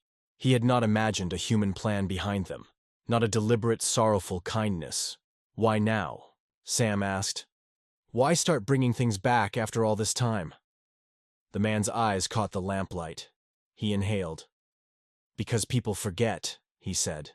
"They forget the way someone breathed. They forget the way someone tapped a spoon. They forget names. Henry asked me if someday you needed to be reminded, to help remind you. I have been doing that." Quietly, Sam's hands trembled. He thought of Evelyn in the living room, smoothing napkins. He thought of the biscuit tin and the photograph and a life that had been catalogued into a trunk and a basement. "And the cat?" Sam persisted. "Why the cat delivering things?" The man's face moved in a way that made Sam think of a church bell swinging slowly. "Henry loved that cat," he said at last. "It wasn't just any cat. He found it one spring, when it was just a kitten under a train car. He nursed it. He would say, half joking, that the cat kept secrets better than people. When he died, the cat was the last small, warm thing left with him. I could not bring myself to take it from the places it knew. So I kept the cat, and I kept his things. And when I thought the time was right, the cat, in its way, started to bring pieces back." Sam felt something inside him unwind and then tighten. "You trained it?" he asked. The question felt stupid. Cats cannot be trained like dogs. The man smiled with a small, sad humor. "I did what I could. But the cat, it was not taught so. Much is reminded. Animals remember. They remember people in ways we do not. Henry's scent was on those things. I think the cat remembered Henry. The cat seemed to understand the small act of gathering, of offering things." The alley hummed. Sam's knuckles whitened around the tin he still held. He had expected explanations that looked like neat maps. He got instead the ragged geography of devotion. "You stayed hidden," Sam said. "Why didn't you come forward sooner? Why not tell Evelyn?" The man's hands left his pockets then.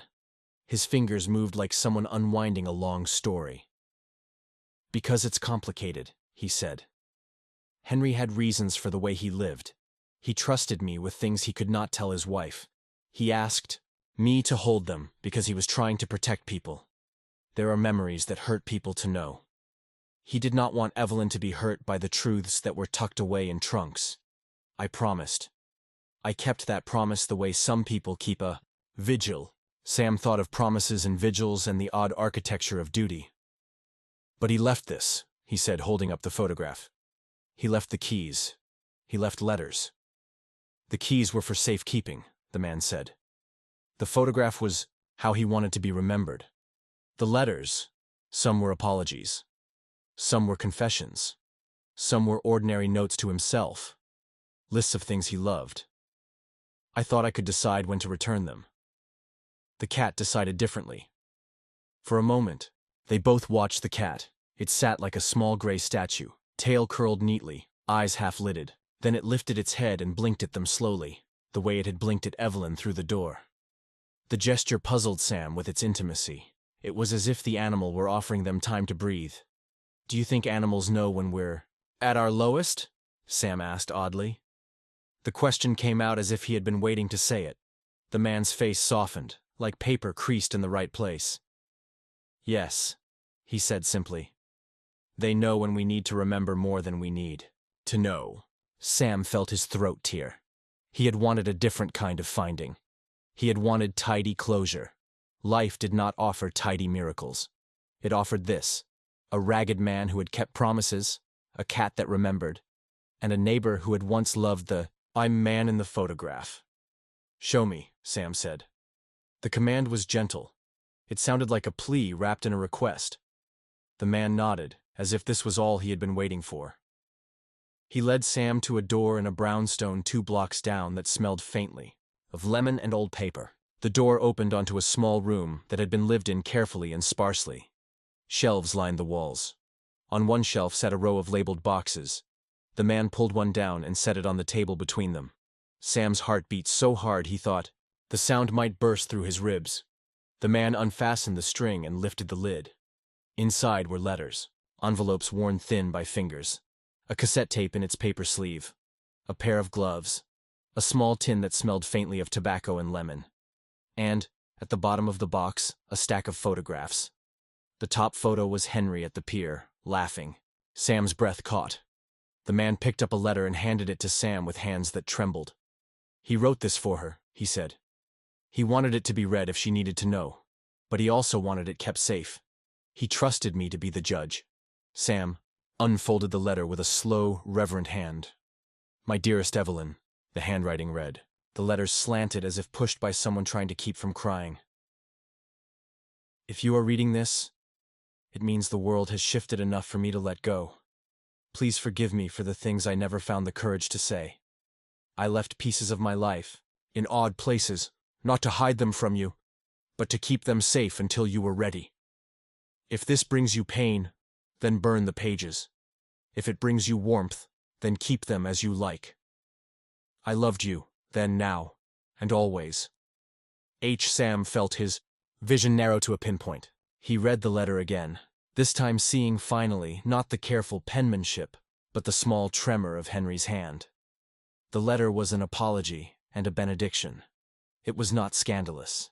It was a human, aching attempt to make sense of error and love. The man watched Sam with an expression that was at once rueful and relieved. "He wrote a few of those," he said. "Not all of them are apologies. Some are small, silly notes about the way he liked his tea. But the larger ones, I held them because Henry asked me to. He said, if Evelyn ever needs to be reminded that she was loved, to let me decide when. I could not decide, at first. I thought perhaps I could spare her pain by holding them back. Then, one morning, the cat brought a button. That button changed my mind." Sam's hands shook as he put the letter back into the envelope. The room smelled like thyme.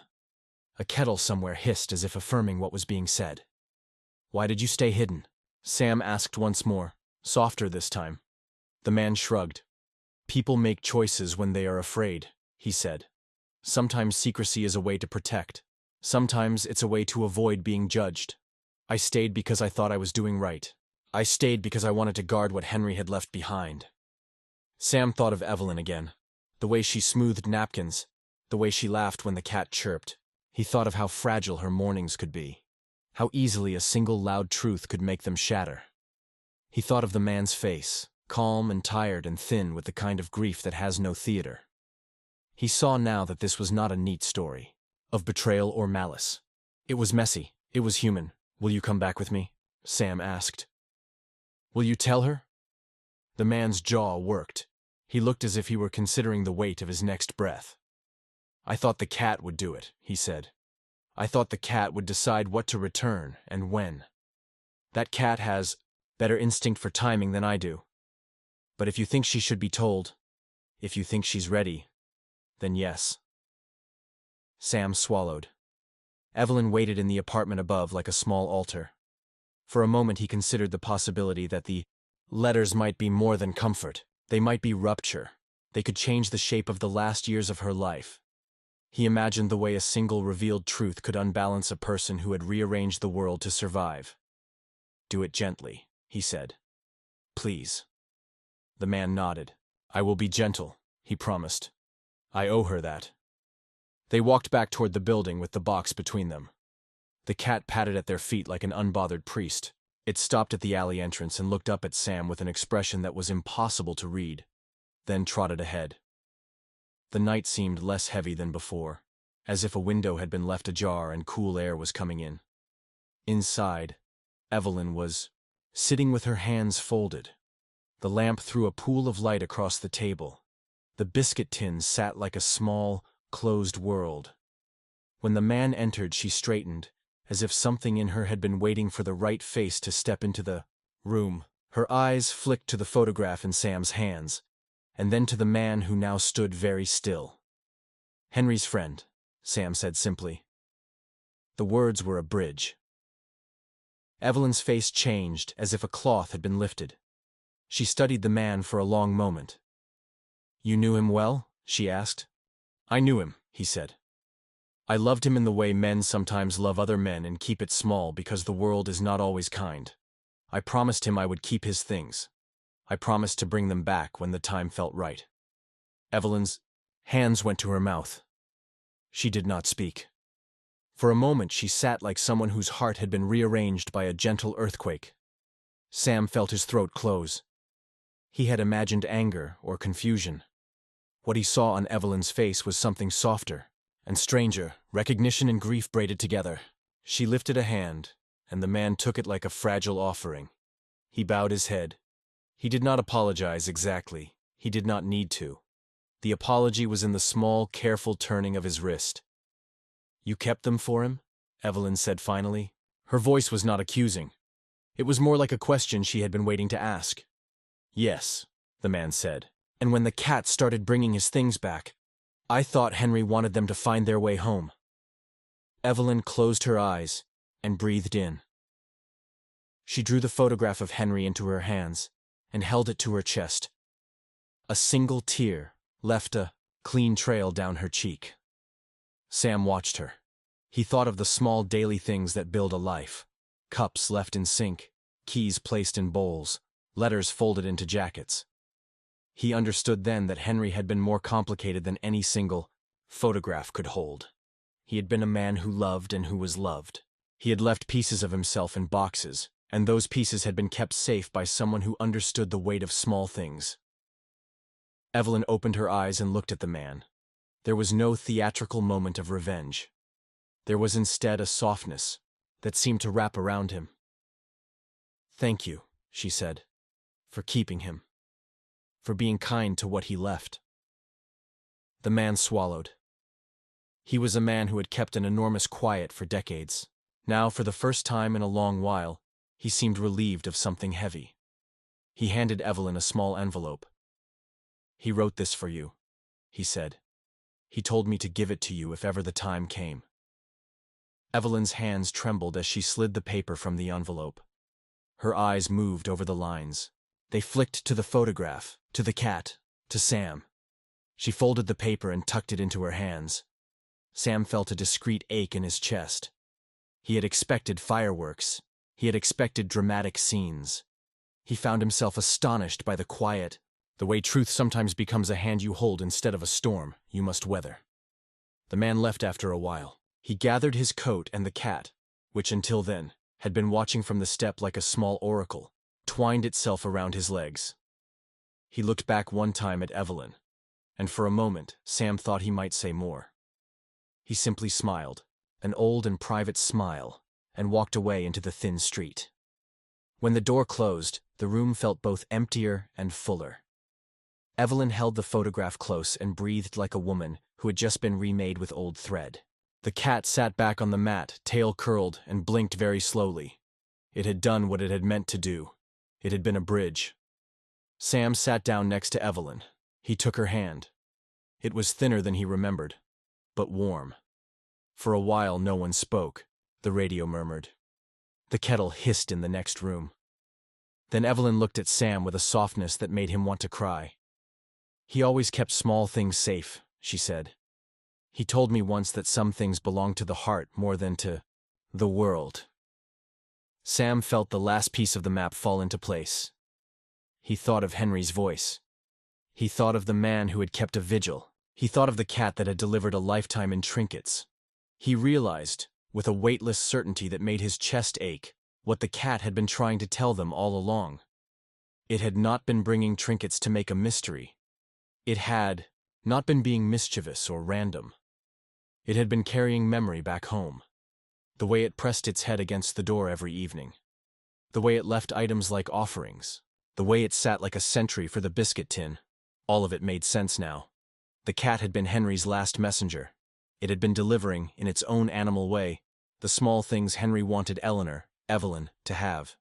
The cat had been the keeper of a promise. Sam's hands trembled. He put his palm over Evelyn's and let his fingers rest there. The house felt softened, as if someone had come through with a sponge and wiped away some of the ash. Evelyn smiled, a tiny, rueful thing. "Of course," she said. "Of course Henry would do it this way. He loved ceremonies and small tricks. He didn't like loud things." They sat like that for a long while, the three of them. 2 humans and a small gray cat, breathing in the quiet relief of truth finally given its proper place.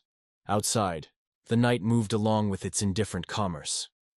Inside, the light held in a way that felt permanent. Sam thought about what he had followed, the alley and the tin and the man with the patient hands. He felt grateful that he had not walked away when things became inconvenient or frightening. He felt grateful he had listened to the small creature's insistence. The human finally understood. The cat had been asking them to remember. It had been bringing things back because it was carrying a man's love in the only way it could. It had stitched together a path back to Evelyn, not to reopen old wounds, but to sew them into a new blanket. Sam's breath evened out. He let a tear fall. It was useless to try and hold everything inside. The cat leapt onto Evelyn's lap then, as if to make the moment holy. It pressed its head into her palm and blinked. Evelyn closed her eyes and let the cat's purr anchor her. She placed the photograph on the small table, and beside it she put the button Henry had loved. She straightened, as if a small task had been completed. In the hush of the apartment, Sam felt something he had not felt in a long time. An honest acceptance. Not the end of pain. Not a neat erasing of difficulty. but a settling, a folding of edges. The house felt more like an honest map than it had in months. He looked at the cat, sleeping now, and felt a deep gratitude for the small, stubborn animal that had taught them how to find what we carry when we are gone. He thought of how little it had asked for, only a saucer, a warm patch of sun, and how much it had returned in the only currency it knew. The moment of understanding glowed between them like a tiny lantern. Sam leaned his head back against the chair and exhaled. The man in the brownstone had kept his promise. The cat had kept its. Evelyn had been given an old love in pieces, like a slow string of pearls that finally made a necklace. Sam thought of the neighbor who had warned him in the alley. "You don't know what you're touching." He had been right. Sam had touched something fragile and complicated. He had touched the architecture of a life, and by doing so, he had become part of it. The cat twitched in its sleep. Evelyn smiled, and it was not a smile of triumph. It was a smile that knew how to hold sorrow and joy at the same time. Sam felt his chest ache and soften. He understood, fully now, what the cat had been trying to tell them all along. It was not a secret meant to wound. It was a mercy disguised as small objects. It was a way to say, in pieces, that someone had loved them enough to keep their past safe and to give it back when the time felt right. The house breathed. The radio hummed. The night pressed against the windows like a hand on a shoulder. Sam sat with Evelyn and the sleeping cat and let the understanding settle like dusk. He had followed the trail and found not a scandal, but a slow, careful love.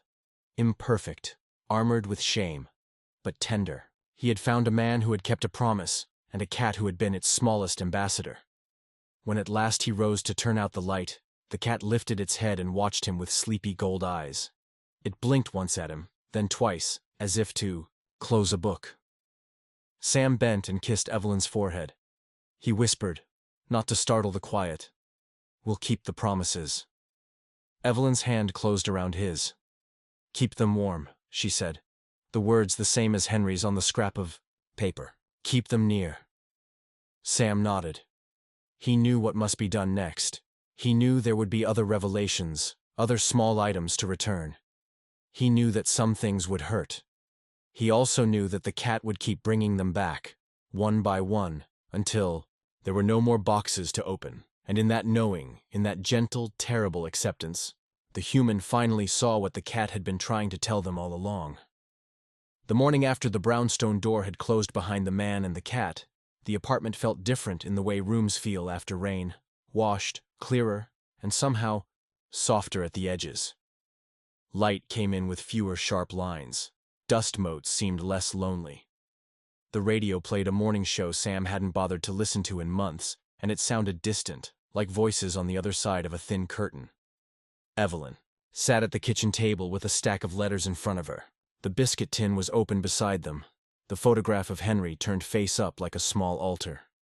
She had the cat in her lap, draped like a shawl. It breathed against her wrists in a warm, muffled rumble. Sam watched her from the doorway. Boots, unused on the mat, coffee gone cold in the cup he'd taken 2 sips from and forgotten. He had promised to help. He had promised Evelyn he would keep the cat and keep the small things safe. He had promised himself he would be the kind of person who followed through when it mattered.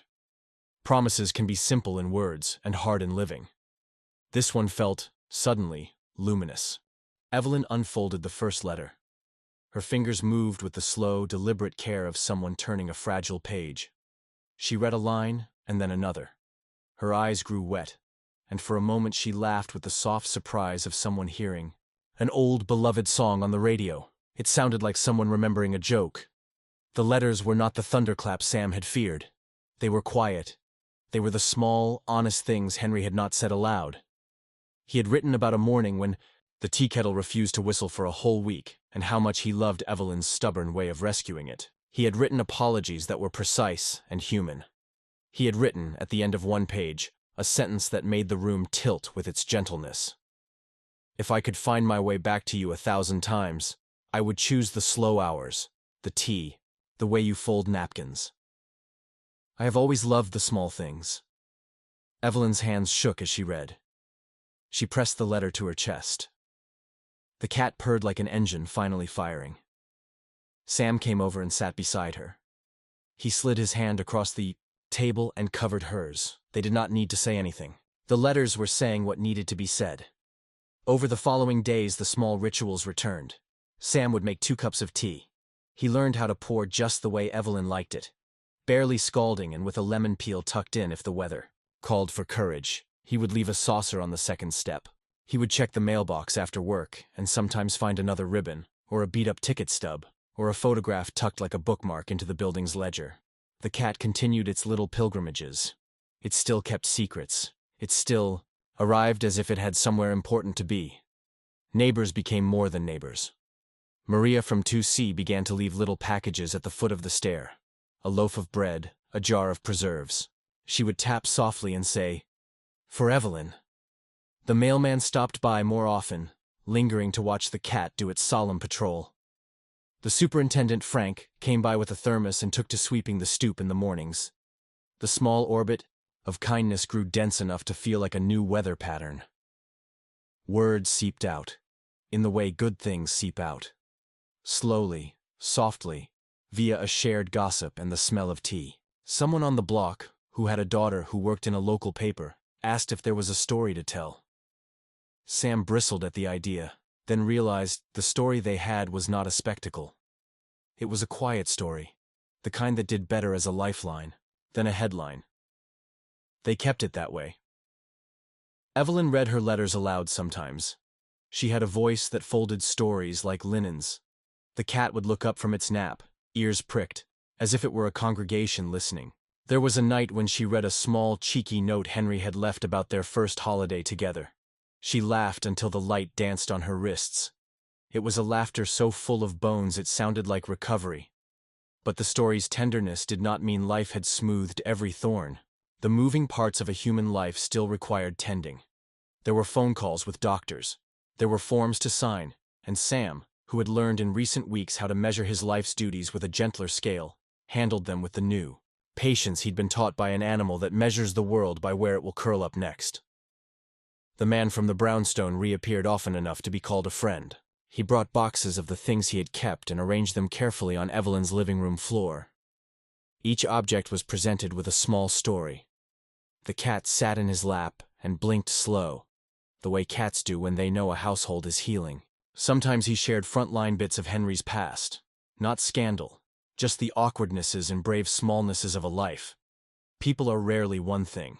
They are a collection of many small truths. Henry had been too. There came a day when the man brought down a small tape recorder. On it was a voice Sam had never heard.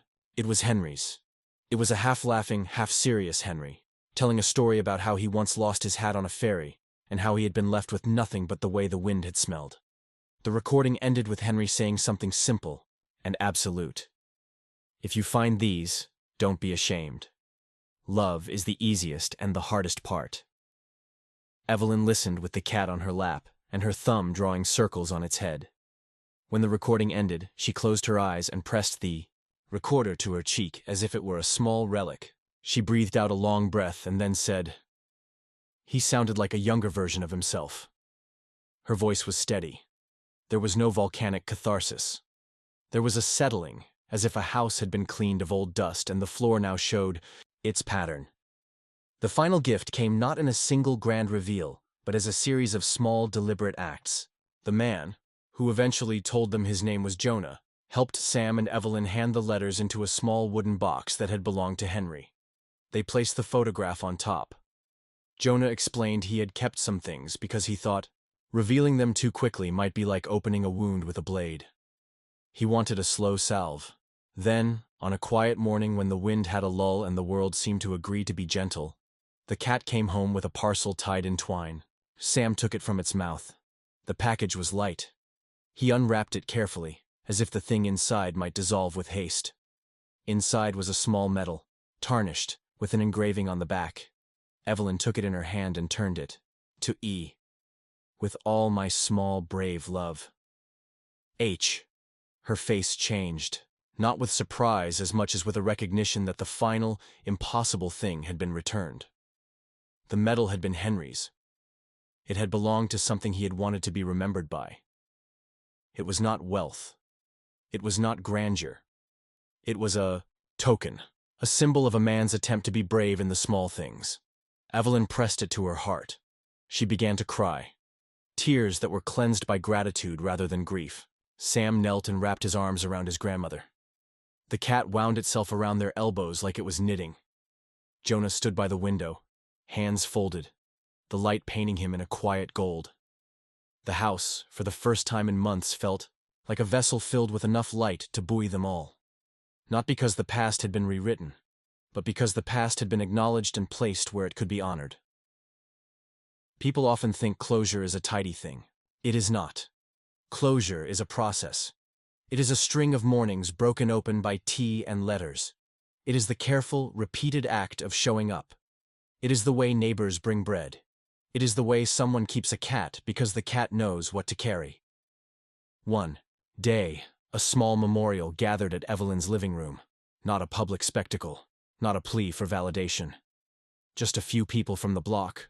Maria with her jar of preserves, Frank with his thermos, the mailman with a shy nod, Jonah who had kept watch in his quiet way, and Sam who now knew how to make tea the way Evelyn liked it. They sat and shared small stories about Henry. The time he fixed the neighbor's leaky faucet and refused to take money. The way he always whistled when he painted. Laughter threaded with tears. The cat jumped between laps like a bell marking each remark. They placed the medal in the biscuit tin beside the photograph. It looked right there, like a small punctuation in a sentence that had at last reached its proper cadence. They drank tea. They ate slices of Mara's loaf. Sam listened and realized with a sharp tenderness how many lives are kept warm by little constancies, a neighbor's small kindness, a shared joke, a handheld cup. Evelyn, in the weeks that followed, settled into a rhythm that was both careful and full. Her memory still thinned in patches. She still had evenings when names drifted like boats out of reach. But now when she reached for a name and could not pull it back, someone, Sam, Jonah, Maria, would lean and offer a memory, and the missing piece would return like a bird to a ledge. The net of community kept lifting what might have been lost. Sam, for his part, found himself changed in ways that surprised him. He had not planned to become a man who kept letters in the biscuit tin. He had not expected that following a small gray cat could rearrange the architecture of his life. But it did. He found himself with a steady patience he did not own before. He found his hands more willing to mend things, literally and metaphorically. He became, in the small domestic ways, the person his grandmother needed. Patient, present, and willing to be quiet about the hard parts. The cat remained a mystery and a comfort. It still brought things occasionally. Sometimes they were trivial. A single hairpin, a bead. Sometimes they were heavy, like the first key Sam had turned in the rusted trunk. Each gift was returned to its place. Each gift stitched the past a little closer to where it could be held without danger. Neighbors would stand in the hallway and look at the saucer at the second step and smile. The building felt smaller in a good way now. Its rooms cradled the people inside them instead of crowded them. The rhythm of small kindnesses created an architecture of warmth. A week after the medal arrived, Evelyn stood at her window looking at the street. The cat sat on the sill, a gray silhouette outlined in light. She held the photograph of Henry, close, and spoke aloud, not to anyone in particular, but to the room, and to the cat, and to the soft air. He was never very good at big gestures, she said. He did everything in fragments. He loved in scraps. He taped things together and called it a life. Sam came to stand at her shoulder. He rested his chin near her temple and breathed. They watched the street. A child rolled a hoop. An old man mended a shoe on the stoop. Life moved with its small, steady pulse. There was a sudden knock on the door. Jonah stood there, looking slightly embarrassed.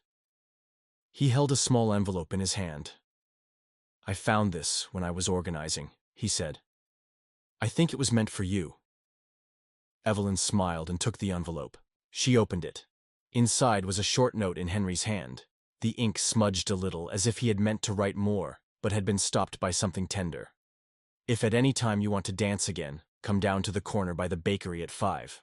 I will wait by the lamppost." Evelyn laughed, a clear sound. He always wanted to dance in the oddest places, she said, even near a bakery. They went, that afternoon, 2 blocks down to the corner where Henry had once been known, to wait. Jonah walked with them, the cat trotting along the curb like the smallest of ushers. They stood by the lamppost and watched the light move through the leaves. No one else came to dance. No one needed to. Evelyn swayed once with a quiet and private humor. Sam joined her and they moved slowly. The cat circled their feet, then leapt into Evelyn's lap and camped there like a small, satisfied audience. It was not a grand thing. It was not the sort of moment that would be recorded for posterity. It was a small, stubborn patch of grace. It was Henry's note, honored, brought to life. Evelyn laughed, then wiped her eyes. He always liked the idea of romance, she said. Sam felt the meaning of it like the warmth of baking bread. Love had not been erased by secrets. It had been battered, folded, and then set gently back on the table. There was no neat moral at the end, only the reality that people do harm sometimes and try to repair it in the ways they can. Weeks turned into months. Evelyn's days continued, each stitched by small acts. She would make a note in the morning to feed the cat at 3:30 in the afternoon because the animal liked the warmth of the sun then. Sam would remind her about water, then help carry the bowl. They would sit and listen to old records on occasion, the cat sometimes leaning its ear as if music needed to be checked for quality. Jonah continued to visit and to bring up boxes from his brownstone. Each item returned with an explanation and a tenderness that had been earned. Life had a softness no law could command. It was the result of small, repeated mercies. They learned that love after loss is not a single event. It is the daily decision to show up and to hold. The cat, finally, did something that no one had seen coming. One slow autumn morning, it climbed into Evelyn's lap as usual, and then, in a manner so gentle it felt like a benediction, it laid a small envelope on her knees. Evelyn opened it with hands that seemed to have learned the ritual of opening small packages. Inside was a tiny note, its handwriting small and careful. For you. Evelyn's breath stopped and then started again. She turned the slip of paper over, as if letters could yield another layer. She could not know whether Henry had written it before he died, or whether Jonah had copied his hand, or whether the man in the alley had made this final piece of kindness a part of their healing. It did not matter. The envelope's arrival felt like a gift made of all the earlier gifts, a summing up. She read the note aloud. The cat purred, and the room held still as if to hear. "Thank you," she said softly, a saying and an answer, tied into one. It was as if that note placed a soft patch over the open places. The memorial was not finished. The work of living always continues. But the space between grief and living had been narrowed. Sam sat by his grandmother and thought about what he had learned. He thought about the first night the cat had appeared outside Evelyn's door and left something small that made his chest ache. He thought of the trunk in the basement and the man who had kept watch. He thought of the way neighbors had become family. He thought of the cat and all its small sacramental acts. He could have framed it as a mystery solved. He preferred to think of it as a story kept safe. There was an odd pride in being part of it, the vanishing kind that comes from quiet course correction. At the center of this small domestic miracle was a universal truth that became clearer by the day. Love is not only what people declare in big, cinematic ways. Love is the routine of coming back. Love is setting a saucer out in the rain. Love is returning a photograph on time. Love is the small, consistent kindnesses that build a life sturdy enough to hold sorrow. If there was a second chance in this story, it lived not in redemption scenes, but in the day-to-day decisions the people on Hawthorne Street made. To keep the biscuit tin, to feed the cat, to listen to a letter read aloud, to sweep the stoop, to visit a man who had kept promises. In the dark, second chances are, in the end, often made of the same small materials as life. Time, patience, and the willingness to repair. Months later, when the first cold came, the cat took to sleeping along the radiator with an almost regal air. It had claimed its space. It was content. Sam would find himself pressing his forehead to Evelyn's shoulder in the late light and thinking of how small, brave acts add up. He had become by accident and then by choice, the keeper of a quiet household. One evening toward the end of winter, as snow started to nip the corners of the city, the cat did something that felt like a closing and an opening at once. It climbed onto Evelyn's lap and, without warning, it nudged a small folded paper from under her hand. Sam picked it up. It was new. The handwriting was different. It read, "For whoever keeps the small things, be gentle. Keep them warm." Sam looked at Evelyn. She smiled with a kind of tired joy. "He's insistent about warmth," she said. "He always was." They both laughed, a sound full of the small human resilience that happens when people choose to love anyway. The final gift, perhaps, was not the medal or the letters, or even the man who kept watch. The final gift was the way ordinary life had been made more whole by the kindness of strangers and by the steady persistence of a small animal that refused to be indifferent. The final gift was the community that had formed at their front door. The final gift was the proof that even a life that feels frayed can be rewoven. There were no miraculous cures. There were no sweeping reconciliations that fixed everything. There was instead a succession of mornings where Evelyn got up and made tea, and Sam came by with an extra scarf, and a neighbor left a jar of pickles at the door. There was forgiveness that arrived in gestures rather than grand speeches. There was the cat, who sometimes left trinkets like a careful archivist, and sometimes simply curled up as proof that presence, in itself, is a powerful medicine. On the day they finally decided to place Henry's letters and photographs in a small album, Sam sat with Evelyn and Jonah and a handful of neighbors. They taped closures and smoothed paper and spoke in low voices. The album was modest. They did not make it public. They put it on the shelf beside a teapot and a radio that still insisted on playing old songs. The album was a place to which one could return. It was a small house for memory. That night, the cat sat on the window ledge and watched the street. Its eyes caught the lamplight and held it. Sam stood behind Evelyn and felt a fullness he could not name. He placed his hand on her shoulder and breathed. The truth they had learned felt gentle and furious at the same time. It was that the small things matter because they are how people are kept warm when the world is indifferent.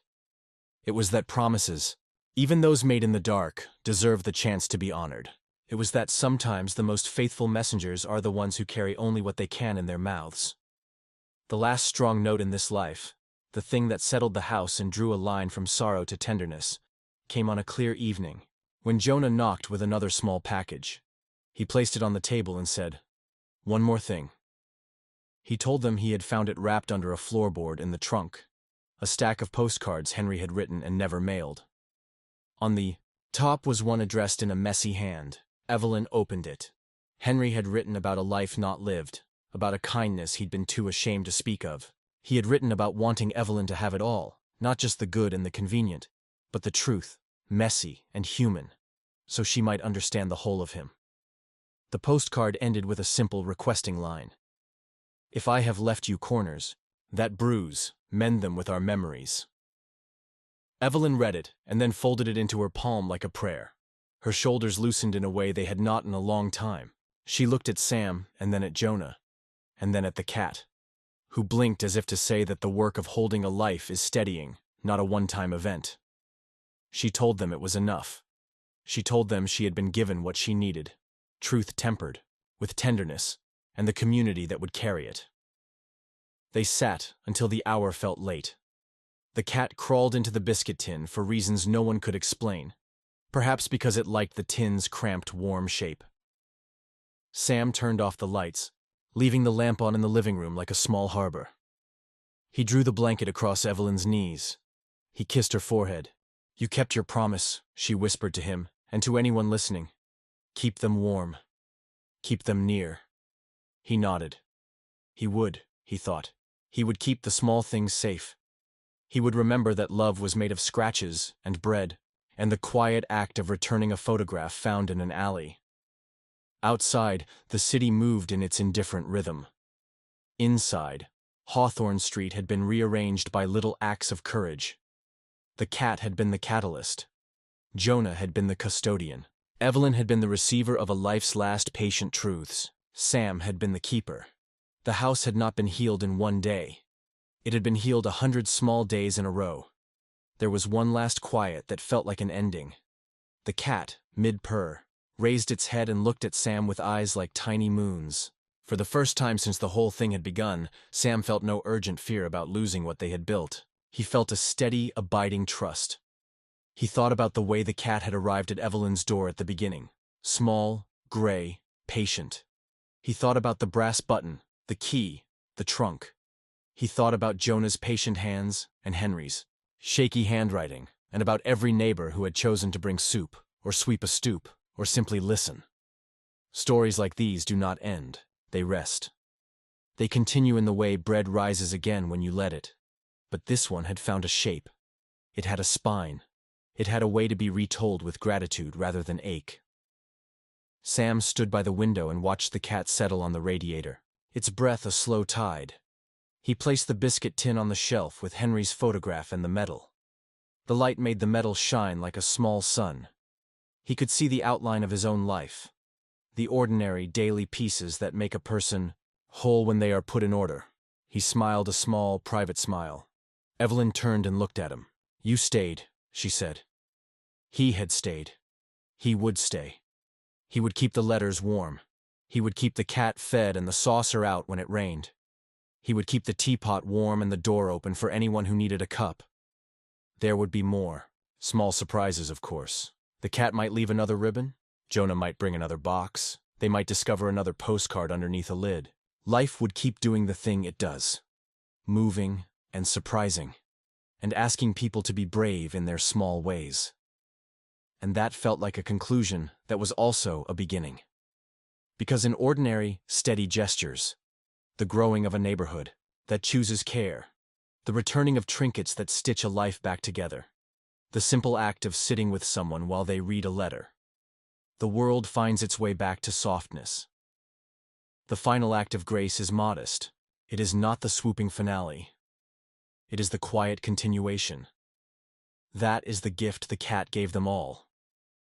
Not only the items it delivered, not only the map it unwittingly traced through ash and rain, but the proof that small, repeated acts of tenderness become a new life. They become shelter. They become repair. They become the place you can return to when the wind is rough. Sam poured one last cup of tea that night. He set it on the table and watched the cat twitch in its sleep. He listened to Evelyn breathing, steady and warm. He felt Jonah's presence like the shadow of a friend. He felt a fullness that was not triumph but relief. He thought finally, how fragile life is, and how foolish and brave we must be to hold it. He thought about the way the cat had taught them patience. He thought about the truth that had been handed back to Evelyn in pieces, and how she had folded it into the cloth of her days. He stood up, pulled the blanket a little higher around Evelyn's knees, and then sat back down. The house hummed with small sounds. The cat rolled over and snuffled the edge of Henry's photograph. Sam smiled. He thought, without thinking, that sometimes the world's biggest mercies arrive in the smallest disguises.